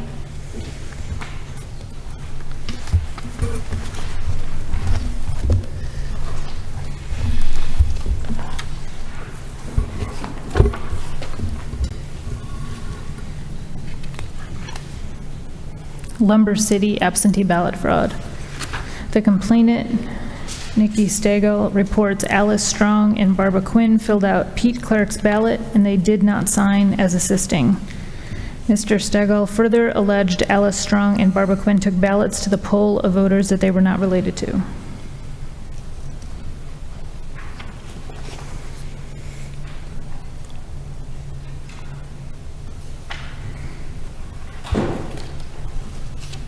He's here if you have any questions. Sorry. So what's the issue on this one, Dr. Johnson, that you have? So I have questions about the assisted voters and Ms. Strong and Ms. Quinn. And what, specifically what? Okay, in reference to Ms. Strong and Ms. Quinn, there was a complaint that they were assisting voters with their mail-out ballots, but during my investigation, they only assisted voters at the poll during advance voting and/or on election day. There was none where they assisted anyone with a mail-out ballot. Also, Mr. Stegall, Peter Clark is his father, and he was under the impression that Barbara Quinn and/or Alice Strong assisted him with his mail-out ballot at his home, but that turned out not to be accurate. Mr. Clark actually went down to the precinct and voted in person, and Alice Strong did assist him because he does have a disability. And all the other, they signed assisting all the voters at the poll. I was able to verify that also. And they did sign. Yes, ma'am. Sign. All the ones I found, they did sign as assisting. Okay.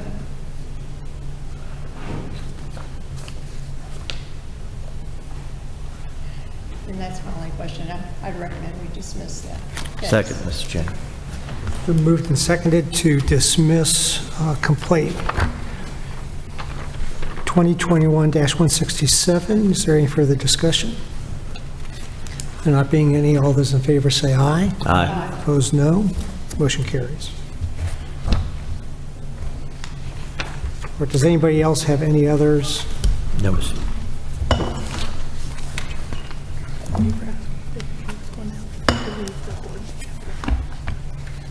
Which one? I don't know yet.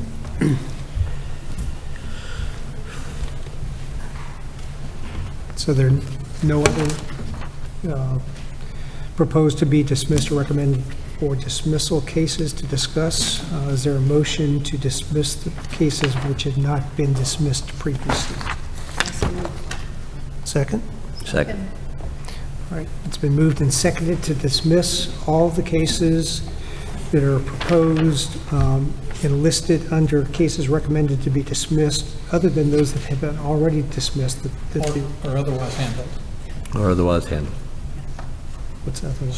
Some we sent back for continuances, and some we sent back for more Okay, information. and otherwise handled. So let me start again. There's a motion to move to dismiss all of the cases under cases recommended to be dismissed, other than those that have already been dismissed, and other than those for which we have deferred to the February meeting. Any discussion on that revised motion? Or take another action. We had one in which we dismissed, but with instructions to you to send the letter. Okay, I promise to send the letter. Any further discussion? No. All those in favor, say aye. Aye. All those opposed, no. The motion carries. All right, it is 12 o'clock.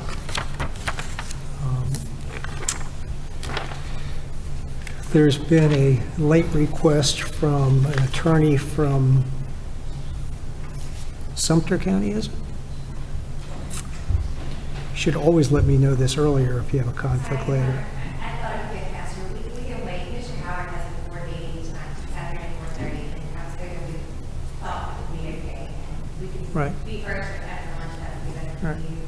you. And what's the board meeting that you have to attend? He asked the board chair, please not to schedule, their regularly scheduled board of elections meeting today, because we knew we were really pushed for time. She did, we like to be there to do for the board. I have a co-third meeting on, if we have a meeting, the Secretary of State, working on this audit, the Federation, and they want to act on the second. I have to say that. Okay, is there any objection to taking this out of order? All right, then we will now consider case number 2020-03 involving pole rock watchers at Sumter County. It's a case that's recommended for referral to the Attorney General's office. So let's first have a summary of the complaint. Can you do that, Ms. Koch?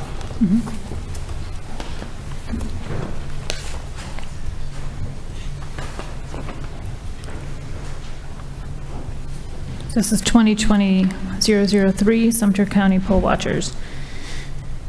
The complaint is Mr. Howard reported that individuals acting as poll watchers entered a polling location and went into an enclosed space and inspected Sumter County voting equipment.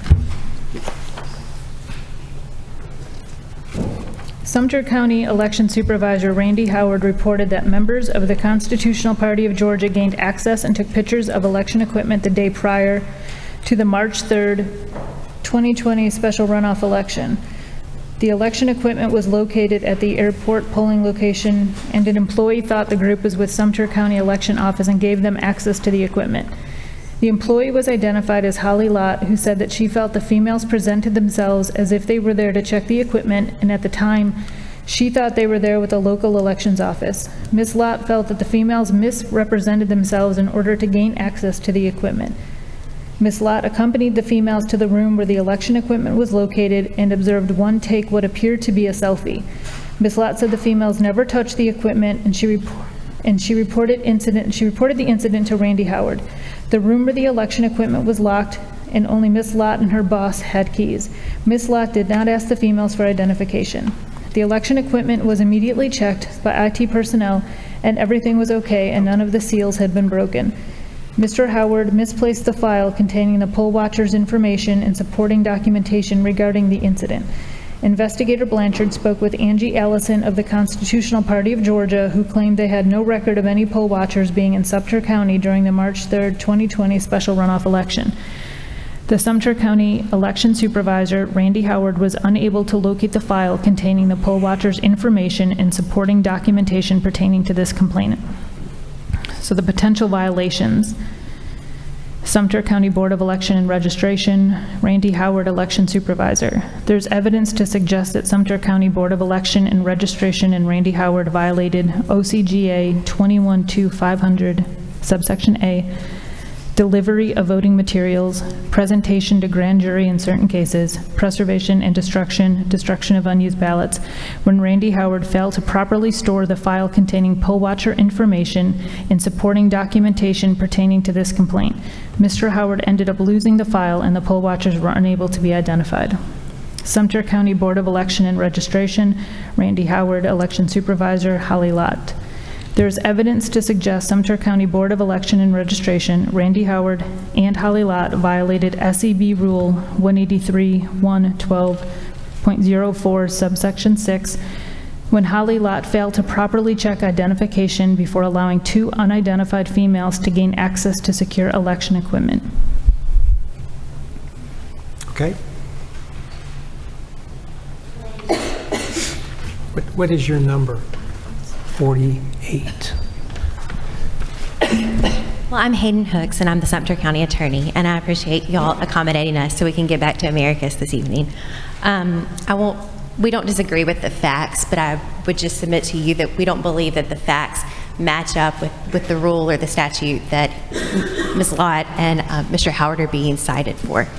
And I guess I said we don't disagree with the facts, but we do to the extent that Mr. Howard lost any records. You'll note that this took place in March 2nd of 2020, and shortly thereafter, we all know we entered into lockdown. And I do not know, and it's not in the report, Mr. Howard went back through his emails and can't confirm when the investigator did come down to see him. So I'm not sure the amount of time that passed between the initial self-report that Mr. Howard made and when the investigator came. But I have here, and I know this isn't an evidentiary hearing, but we have emails from Mr. Howard to Mr. Harvey, who y'all know is the former elections chief, indicating who these ladies are. He has a copy of their business cards that were transmitted to them, and he also confirmed with Mr. Harvey, because he was confused. There was a little bit of a disagreement because these women said we are official poll watchers, and Mr. Howard had never received anyone registering on the local level. The emails show that they had sent the email to his predecessor, who had resigned in 2018. And then Mr. Harvey's office also confirmed, I don't know if it was Mr. Harvey or someone else, but that these were not statewide poll watchers. These individuals had not been credentialed by the state.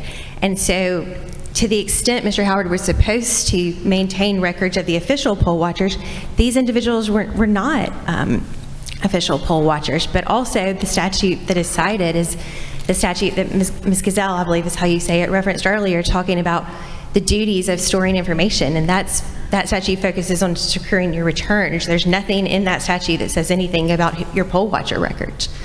And then for Ms. Lott, she is cited with the failure to secure equipment statute. Ms. Lott is a employee of the airport, which is run by an independent authority. She's not a county employee. She's not an employee of the Board of Elections. And so I would submit to you that based on my reading of that rule, she doesn't fall within, I've heard y'all talk about in some of these other matters about your jurisdiction. She's not someone that's subject to your jurisdiction under that rule, I don't believe.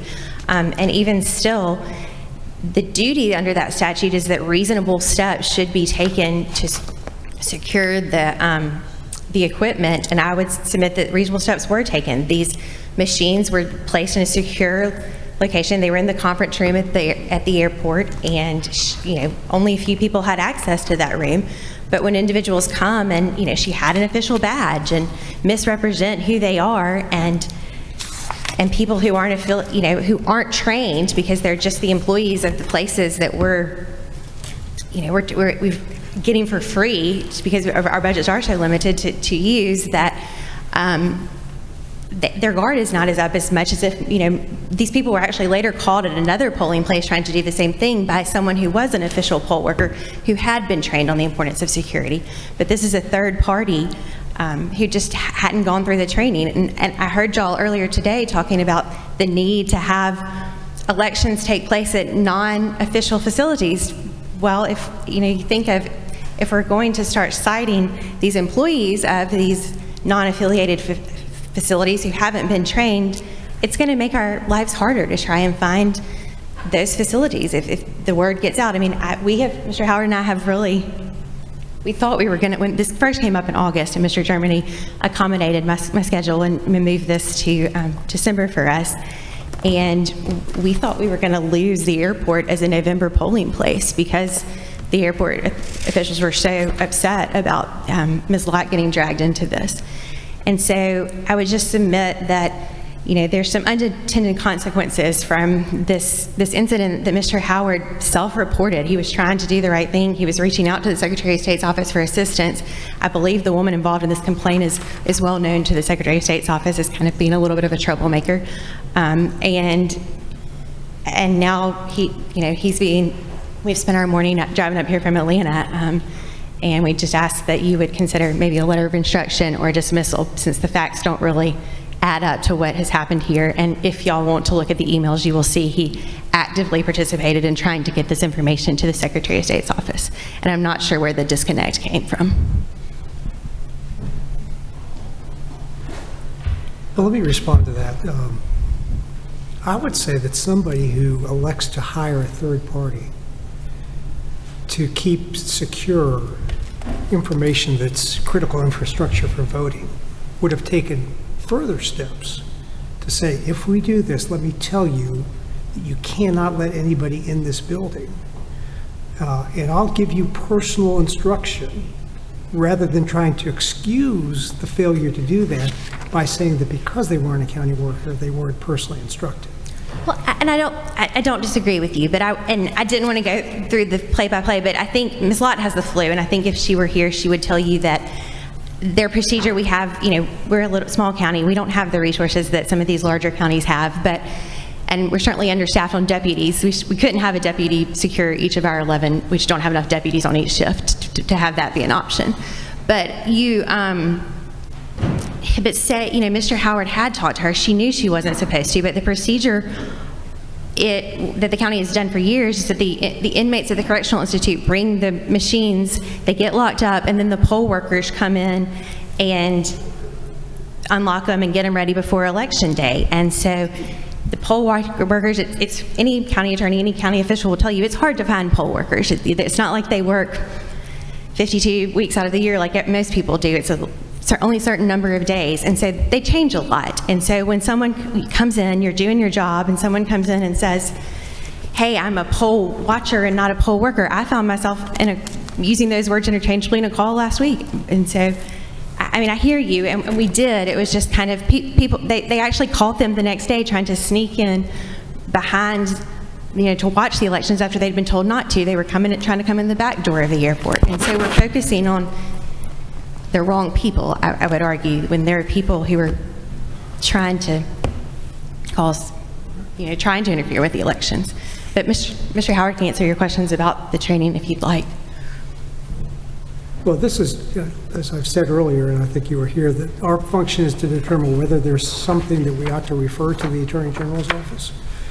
And I believe there is. When you say we're focusing on the wrong people, I'd say we're focusing on the right people, just maybe not all of them. So I'll hear from the other board members. But. Well, I had placed a note in here that the real, if you'll forgive the term, the real villains of this case are the unidentified individuals who misrepresented themselves. And if you were telling me that you actually have the identity of those individuals, would it be possible to somehow add that information to this record as it's referred to the Attorney General's office? And it could be that would require yet another deferment to allow these individuals, if they are named, to come and represent themselves before the board before we take any action. But if we know who it was, if someone has the information on who these individuals were who misrepresented themselves, obtained unauthorized access and photographed equipment, I think that is really material to the case. I'm open as to what the proper next step. Well, and I apologize that we came here. I've been reaching out to the Secretary of State's office, and they kind of told me that with the new change in the law, their hands are kind of bound on their ability once we get to this point to take it off the agenda and investigate it further, that I needed to come to y'all and present these arguments. That's right. That's right. But do you have the IDs of the two females in question or not? I do. Okay. Well, you don't need to come out. That's okay. I believe you. I believe you. I want to check the board's temperature on this, but I would like for your local DA to consider whether to file charges against those two if they truly misrepresented themselves to get into secured location. So I would like to invite your local DA to have a look at this, and whether we got to do that or they'll do it on their own, just see what the board thinks about that. Do we also, Mr. Chairman, have the authority, doesn't the GBI have direct jurisdiction now? They These do. sort of things? Well, here's what I think we should do. We can ask, I think we should vote on whether or not this gets referred to the Attorney General's office. Ask the Attorney General's office to withhold on processing the case. We'll get those names. I think it's incumbent upon us to provide some investigation ourselves Yes. of these people before we refer to an investigative agency, including a DA who's going to say, well, I don't have anything here, therefore I'm not going to pursue it. Whereas if we give them the information that allows them to make an assessment and determine whether or not you ought to go ahead and allocate prosecutorial investigative resources, it's more likely something would be done. Mr. Howard.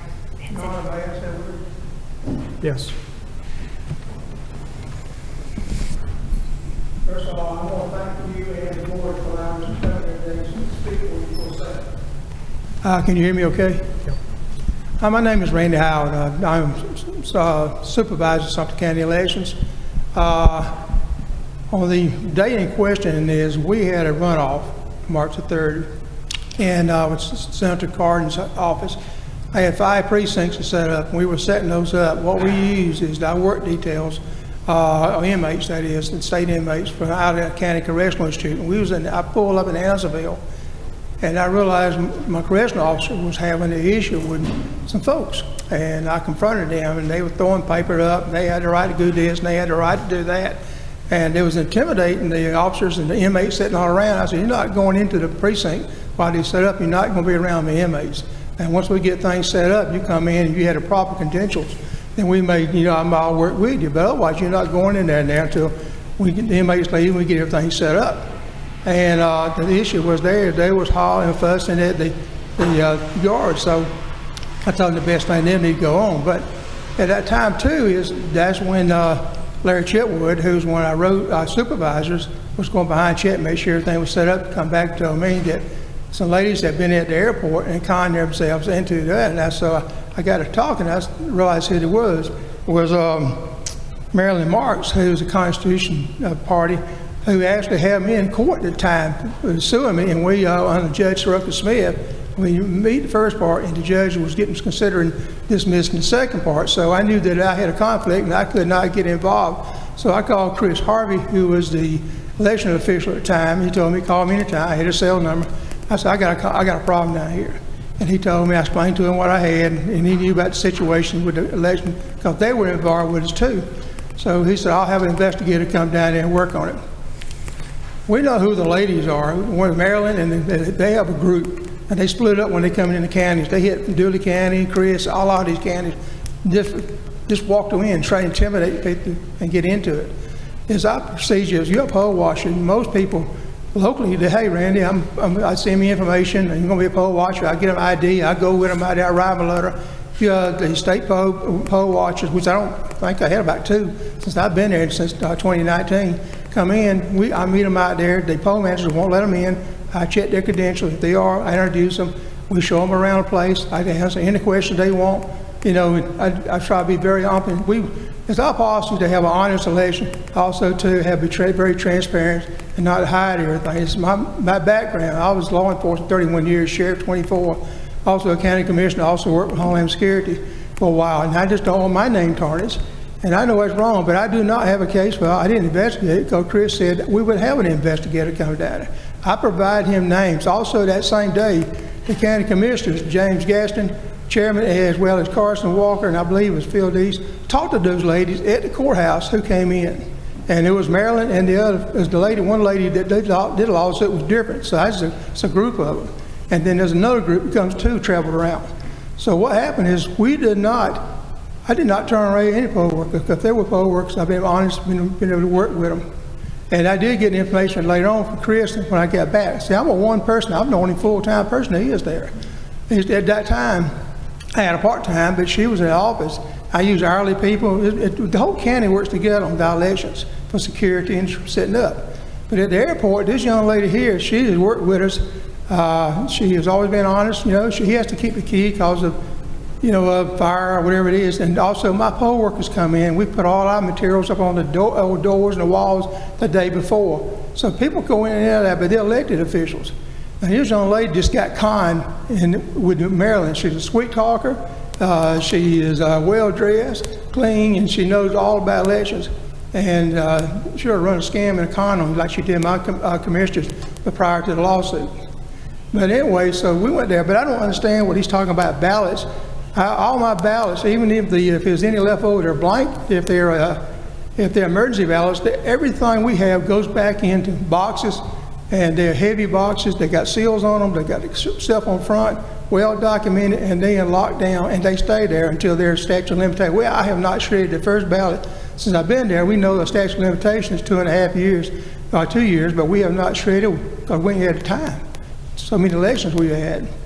So it has been a very serious, you know, 2020 in March, I was not only doing the runoff, but also getting ready for the next election.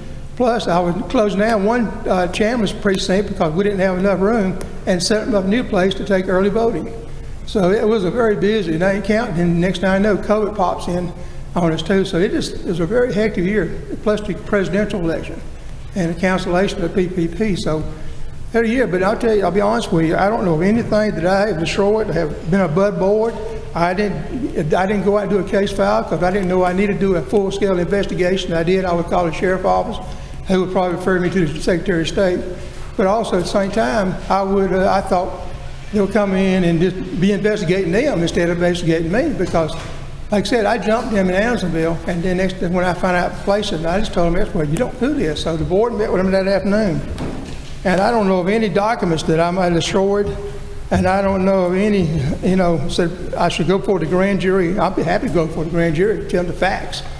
I think they would like to do, because I got a lot of witnesses that would be present, you know, if I had to testify what did happen that day from the boards as well as the workers and everything else. So I just don't know where this investigation, how it got turned around, that I'm the perpetrator of the crime, whereas the person who created the issue from the beginning is walking out that fancy free. So I'm just not sure. And I'm open for any questions, and I'm open for any investigations because I don't have anything to hide.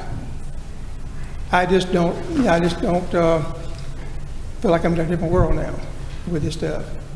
And I do appreciate y'all allowing us to speak. I gotta get, like I said, I gotta get back for the board meeting as well, do the risk limitation, getting ready to set it up for tomorrow. And I thank you for your time and also letting us go ahead of time for your break. Thank you very much. Thank you.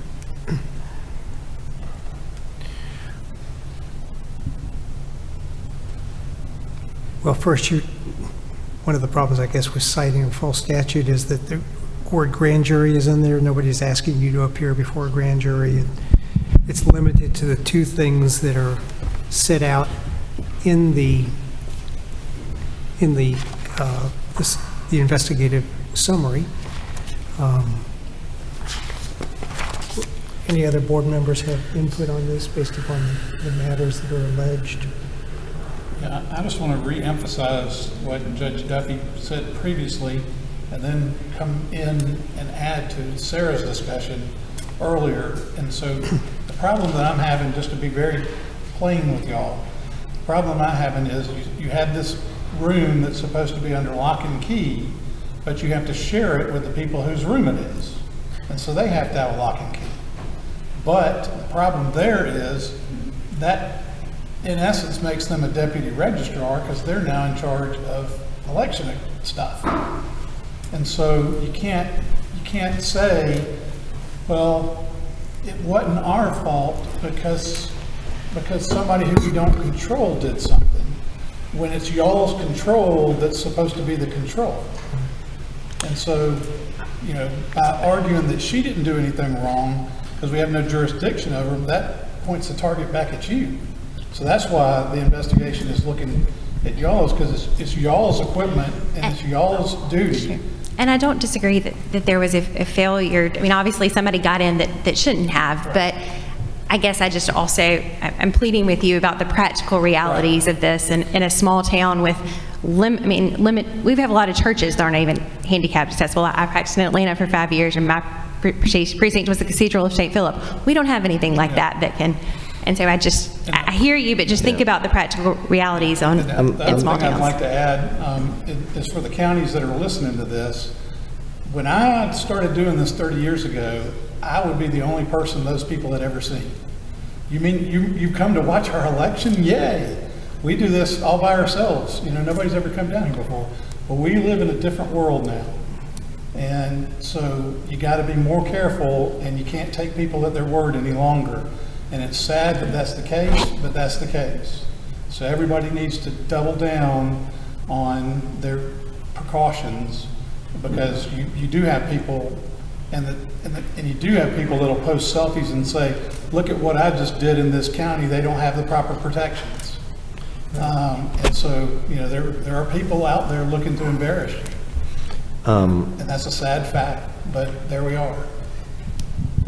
Mr. Chairman, I'm struggling with whether we would be better off, and this is a question, we would be better off with a letter of instruction to the county on what should be the proper procedures on handling this, and move on to the, for want of a better term, the bad guys who basically conned their way in and did something that they shouldn't do, and whether or not there should be a further investigation there. I'm just trying to, I do want to see it be clearly on the record that this can't happen again, and that, you know, these are the procedures and the responsibilities of the county to ensure that it doesn't happen again, you know, regardless of perhaps good intentions that may have been involved. Whether or not that issue can be disposed of, and then we can move on to the issues of those people who wrongfully were able to get their way into the system. I'm asking. Your Honor, there's one thing I would like to say. Instead of Ms. Holly, you know, I am the supervisor of that, and the buck stops with me, and I'll accept all responsibility. If anything goes wrong at the airport, that's my fault. That's not Ms. Holly's, and she should not go through this. She's been very upset. The airport authority has been very upset. That's the only precinct in that whole area, and they're wanting us out now. So I don't know where I'm going to move to. If I do go, I'm trying to get to persuade him to do something different. The people well known has been there probably 20 years, since the airport. And this has created a serious issue for me right now, trying to find another precinct if I have to move. At least I got this year to do it. And, we almost 3,000 voters that go through there. And that whole place, they make coffee for the poll workers. The voters come in, they laugh, they get a cup of coffee, they talk. It's just a friendly precinct. People loved it. And now this happened, it just has messed the whole thing up for us. And we hate it. But I am responsible for what happened. So I think she should be removed, because I accept full responsibility for it, her actions. So if you think if we send Ms. Lott a letter of instruction, we'll lose the precinct. Say, don't do this again. And I think she's got it, but she's not, she is or isn't doing it anymore, I don't know. I don't think she'll let anybody in there anymore. After we had that talk, after me and she's her, got it. and what she got through, I ain't too sure. So you think an equitable resolution of this would be to send her a letter, say, don't do this again, letter of instruction, but hold the board accountable that somebody got into that room, right? I have no objection. That's what we should. I mean, Anybody want to- obviously, you'd rather not have a consent order, but I've worked with the Attorney General's office on some of these, and so we could work that out and find a favorable penalty, I'm sure. Well, you know that what has happened in just the past few months is the extreme danger of allowing people not allowed access to machines, and the havoc that's caused to the voting system and the people's trust in the voting system. I think at some point, whether you're a big county or a small county, we have to continue to make a point to people that the dangers out there, I think, as Mr. Mashburn has said, are greater than they've ever been. And in order to be consistent, in everything that has been said here is more, I think, in mitigation than it is excuse. And the idea of holding Ms. Lott by sending her a letter, which I guess I have to draft that one too, but that gets her, I mean, I think that she's entitled to some peace through this. But I do think with the institution of the election process in Sumter County is the board, and we need to refer that to the Attorney General's office. But I will ask them, because their disposition might be informed by whatever investigation is conducted of the individuals. Now, Ms. McGowan really loves to move forward on things that we refer to her, so she might be a little offended that I'm asking her not to work on this yet. But you'll accommodate me, won't you? All right, so let me make the motion that we refer, that with respect to Ms. Lott, that we move to dismiss the allegations against her, but send her a letter of instruction. Sorry. I jumped too quick. Okay. Yeah, we Can I can't keep send a going? letter of instruction if we've dismissed it. We have to send a letter of instruction in accordance with it. So I don't think we can dismiss it and still give her a letter of instruction. I might be wrong.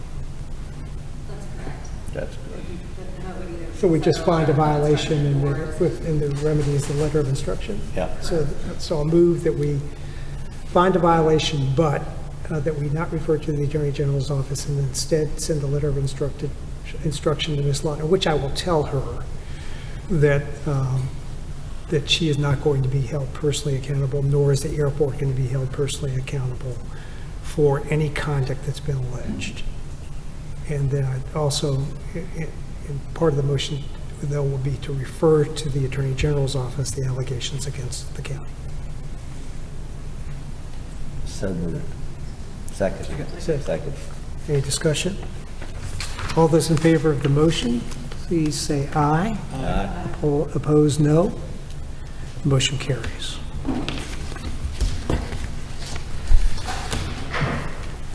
All right, do we have,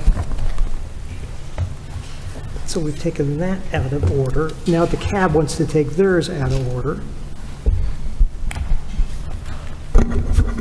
But before we do that, does anybody want to pull any of the cases for violations not recommended for referral to the Attorney General's office?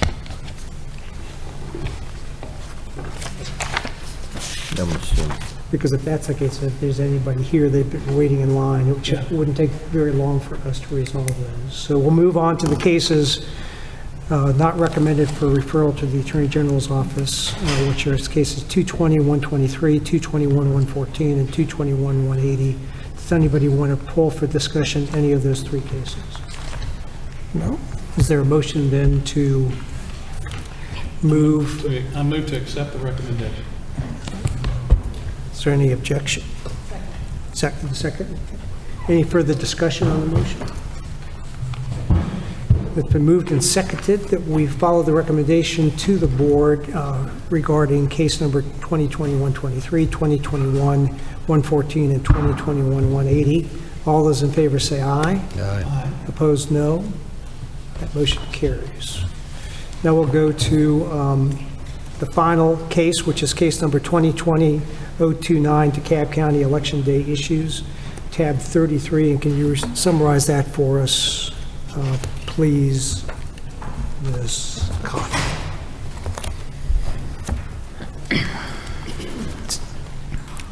On 6/9/2020, the Office of the Secretary of State Investigations Division received approximately 55 complaints regarding the management of the 2020 primary election in DeKalb County. The complaints are as follows. 1 voting precinct was not handicap accessible. 2, 5 polling precincts had poll workers who appeared to be untrained and disorganized. 3, 2 precincts experienced equipment failures, printers/scanners.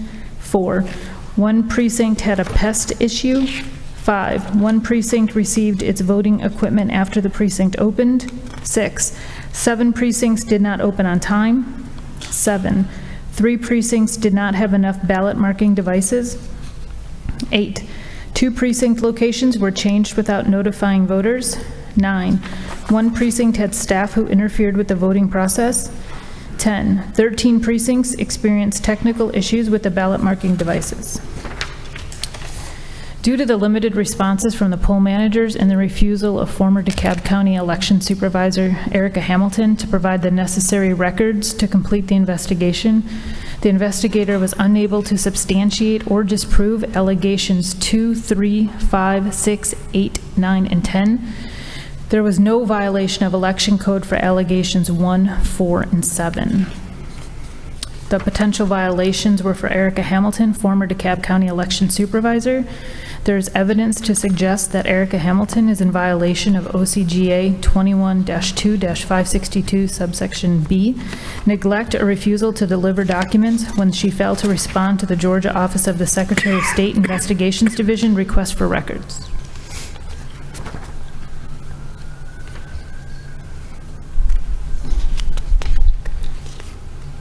All right, is the county attorney here? Yes, good afternoon. My name is Irene Vanderels, and I'm here with Tristan Waite from the DeKalb County Law Department, here representing Erica Hamilton in her capacity as the former Director of Elections in DeKalb County, as well as the DeKalb County Board of Registration and Elections. As a preliminary matter, I'd just like to note that I have requested a list of any documents that the investigators believe have been requested but are still outstanding, because we would like to work with current staff to make sure that to the extent we have that, those documents are information that they are provided. So I emailed Mr. Germany about that last week, and we'll certainly do everything we can to make sure that what is needed is provided. And just for some context, because this case came in after Ms. Hamilton had left the county, we did run a search of emails between Ms. Hamilton and the identified investigator, and it does appear from those emails that at least some documents were produced in response to his requests.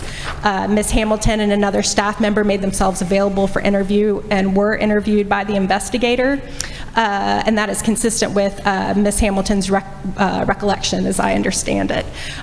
So there's not any intent from our perspective to avoid providing information or documents.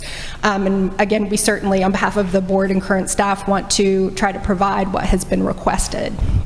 And finally, I'd just like to note that the cited statute, 21-562, refers to a specific category of documents that may give rise to a violation. And because we don't have a specific body of documents identified in the hearing notice or case report, I don't know that there is a basis for a violation of the statute. And so until we have that list, we'd ask the case be dismissed, but again, do want to provide whatever documents and information may still be outstanding. And Ms. Hamilton is here with us today. I appreciate the board accommodating hearing us before lunch. She is a current election official in Cobb County and is preparing for the audit to begin tomorrow. Well, Ms. Koch, let me ask you this. You know, if you look at the ones where the investigator found that there was no evidence, we have uniformly held people accountable for the sort of violations. For example, the violation that precincts were not opened on time. Are you saying that we couldn't find any evidence that precincts weren't opened on time? Then there's a violation, the claim that the one precinct received its voting equipment after the precinct opened.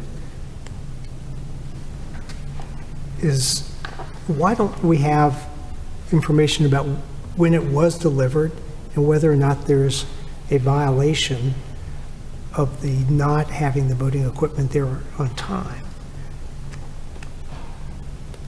And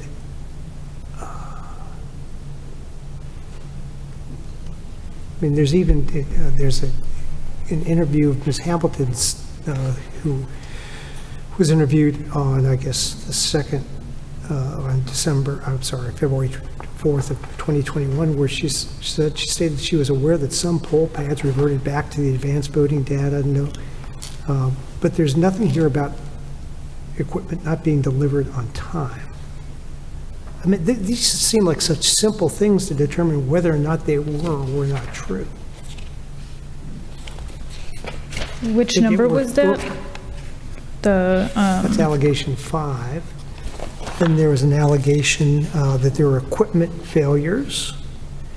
Allegation 6. For 5, he said that Patricia Young was a poll manager at Stoneview Elementary School. He recorded the interview. She stated that the BMDs were delivered to her precinct prior to the election, but the poll pads were programmed for early voting. She discovered the poll pads were inoperable during the setup process at 6 a.m. She immediately contacted the election office to request new equipment. She received the new equipment at approximately 9 a.m. All voters were offered provisional ballots until 9 a.m. Did they change precinct locations without notifying voters?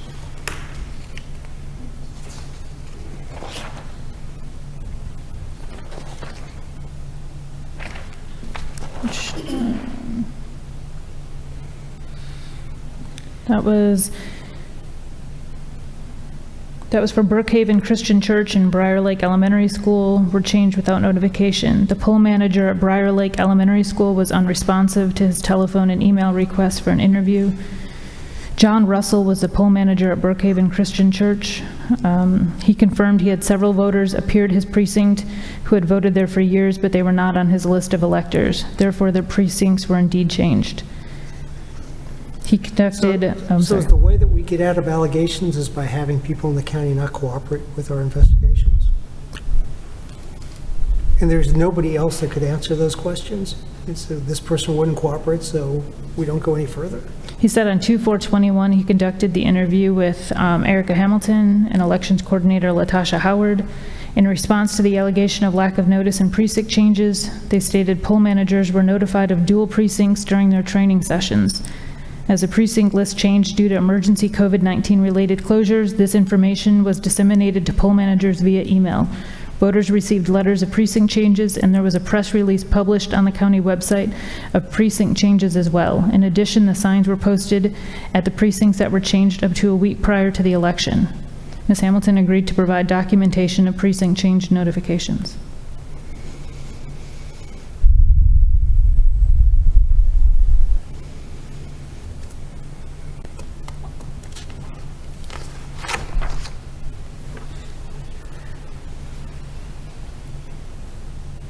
Anybody else?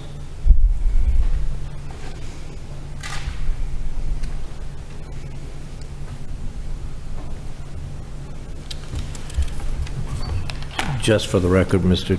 Chairman, my firm and I do work for DeKalb County. For that reason, I need to recuse myself from any consideration on this matter. Okay, thank you.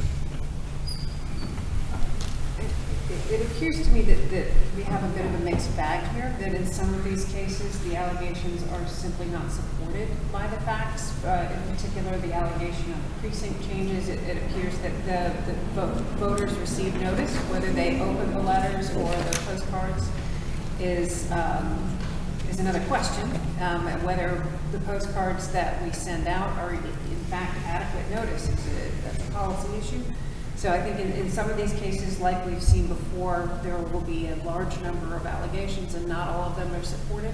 But I think there is either sufficient question with many of them, or it appears that there is sufficient factual basis to suggest that many of these allegations are likely true.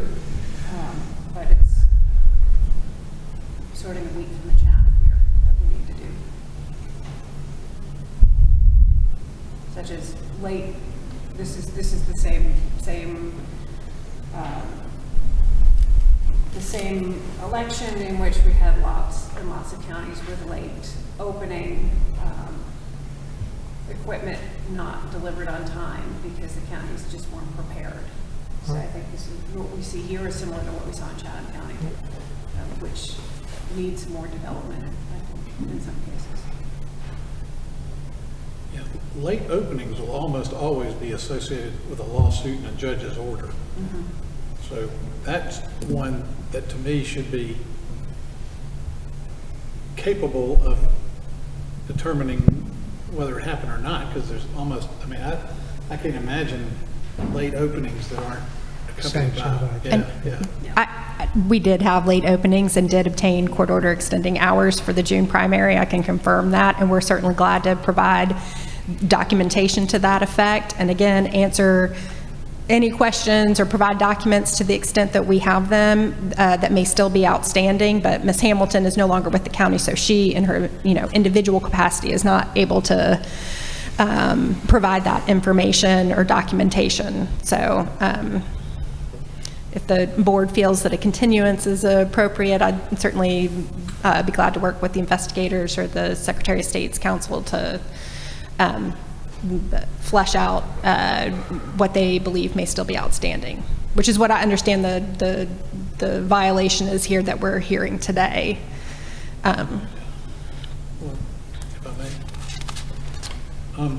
The thing that seems to be the issue with me, and just kind of being trying to play institutional memory here, traditionally when an election director has an allegation against them and they leave and go do something else not related with elections, the board is hesitant to pursue people to the ends of the earth and just had them and just hound them. So the board has traditionally just let that go and said, okay, they're gone, the new people are going to handle them. But Ms. Hamilton is still involved in elections over in Cobb County. So since Ms. Hamilton's here, I would like to hear her commitment to helping the investigators and helping the process as one who's still involved in elections. I think she can, give the board some comfort as her commitment to the process if she was comfortable or willing to do that. Sure. I can't go back to the cab and get any information, but as far as anything that comes up in Cobb County in which I have to respond to, I am more than willing to provide that information. Right. And so with regard to things that you remember as a witness, not whether you have documents or not, but hey, yeah, I remember about that pest thing, or I don't remember about that pest thing, you're willing and committed to talking to the investigators and getting them what they need, right? Correct. Yes.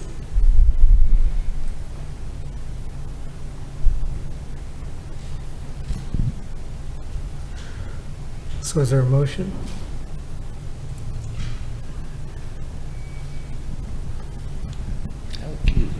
It's me. He can't I volunteered to make the motion.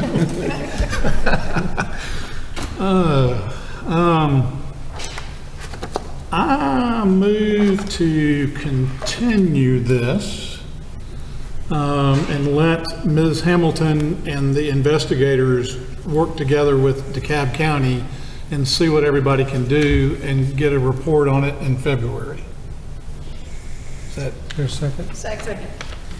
Been moved and seconded to defer this complaint until our February meeting. Is there any further discussion? All right. All those in favor of the motion say aye. Aye. Opposed, no. It passes, and Mr. Lindsay did not vote. And so that concludes all of the cases, unless I've missed any. Have I missed any? Done well. Then we will adjourn for 45 minutes, in which we will go into executive session. Yeah, Mr. Chairman, I think I need to make a formal motion to go into executive session, if I may. Yes. I move that we go into executive session to handle personnel matters.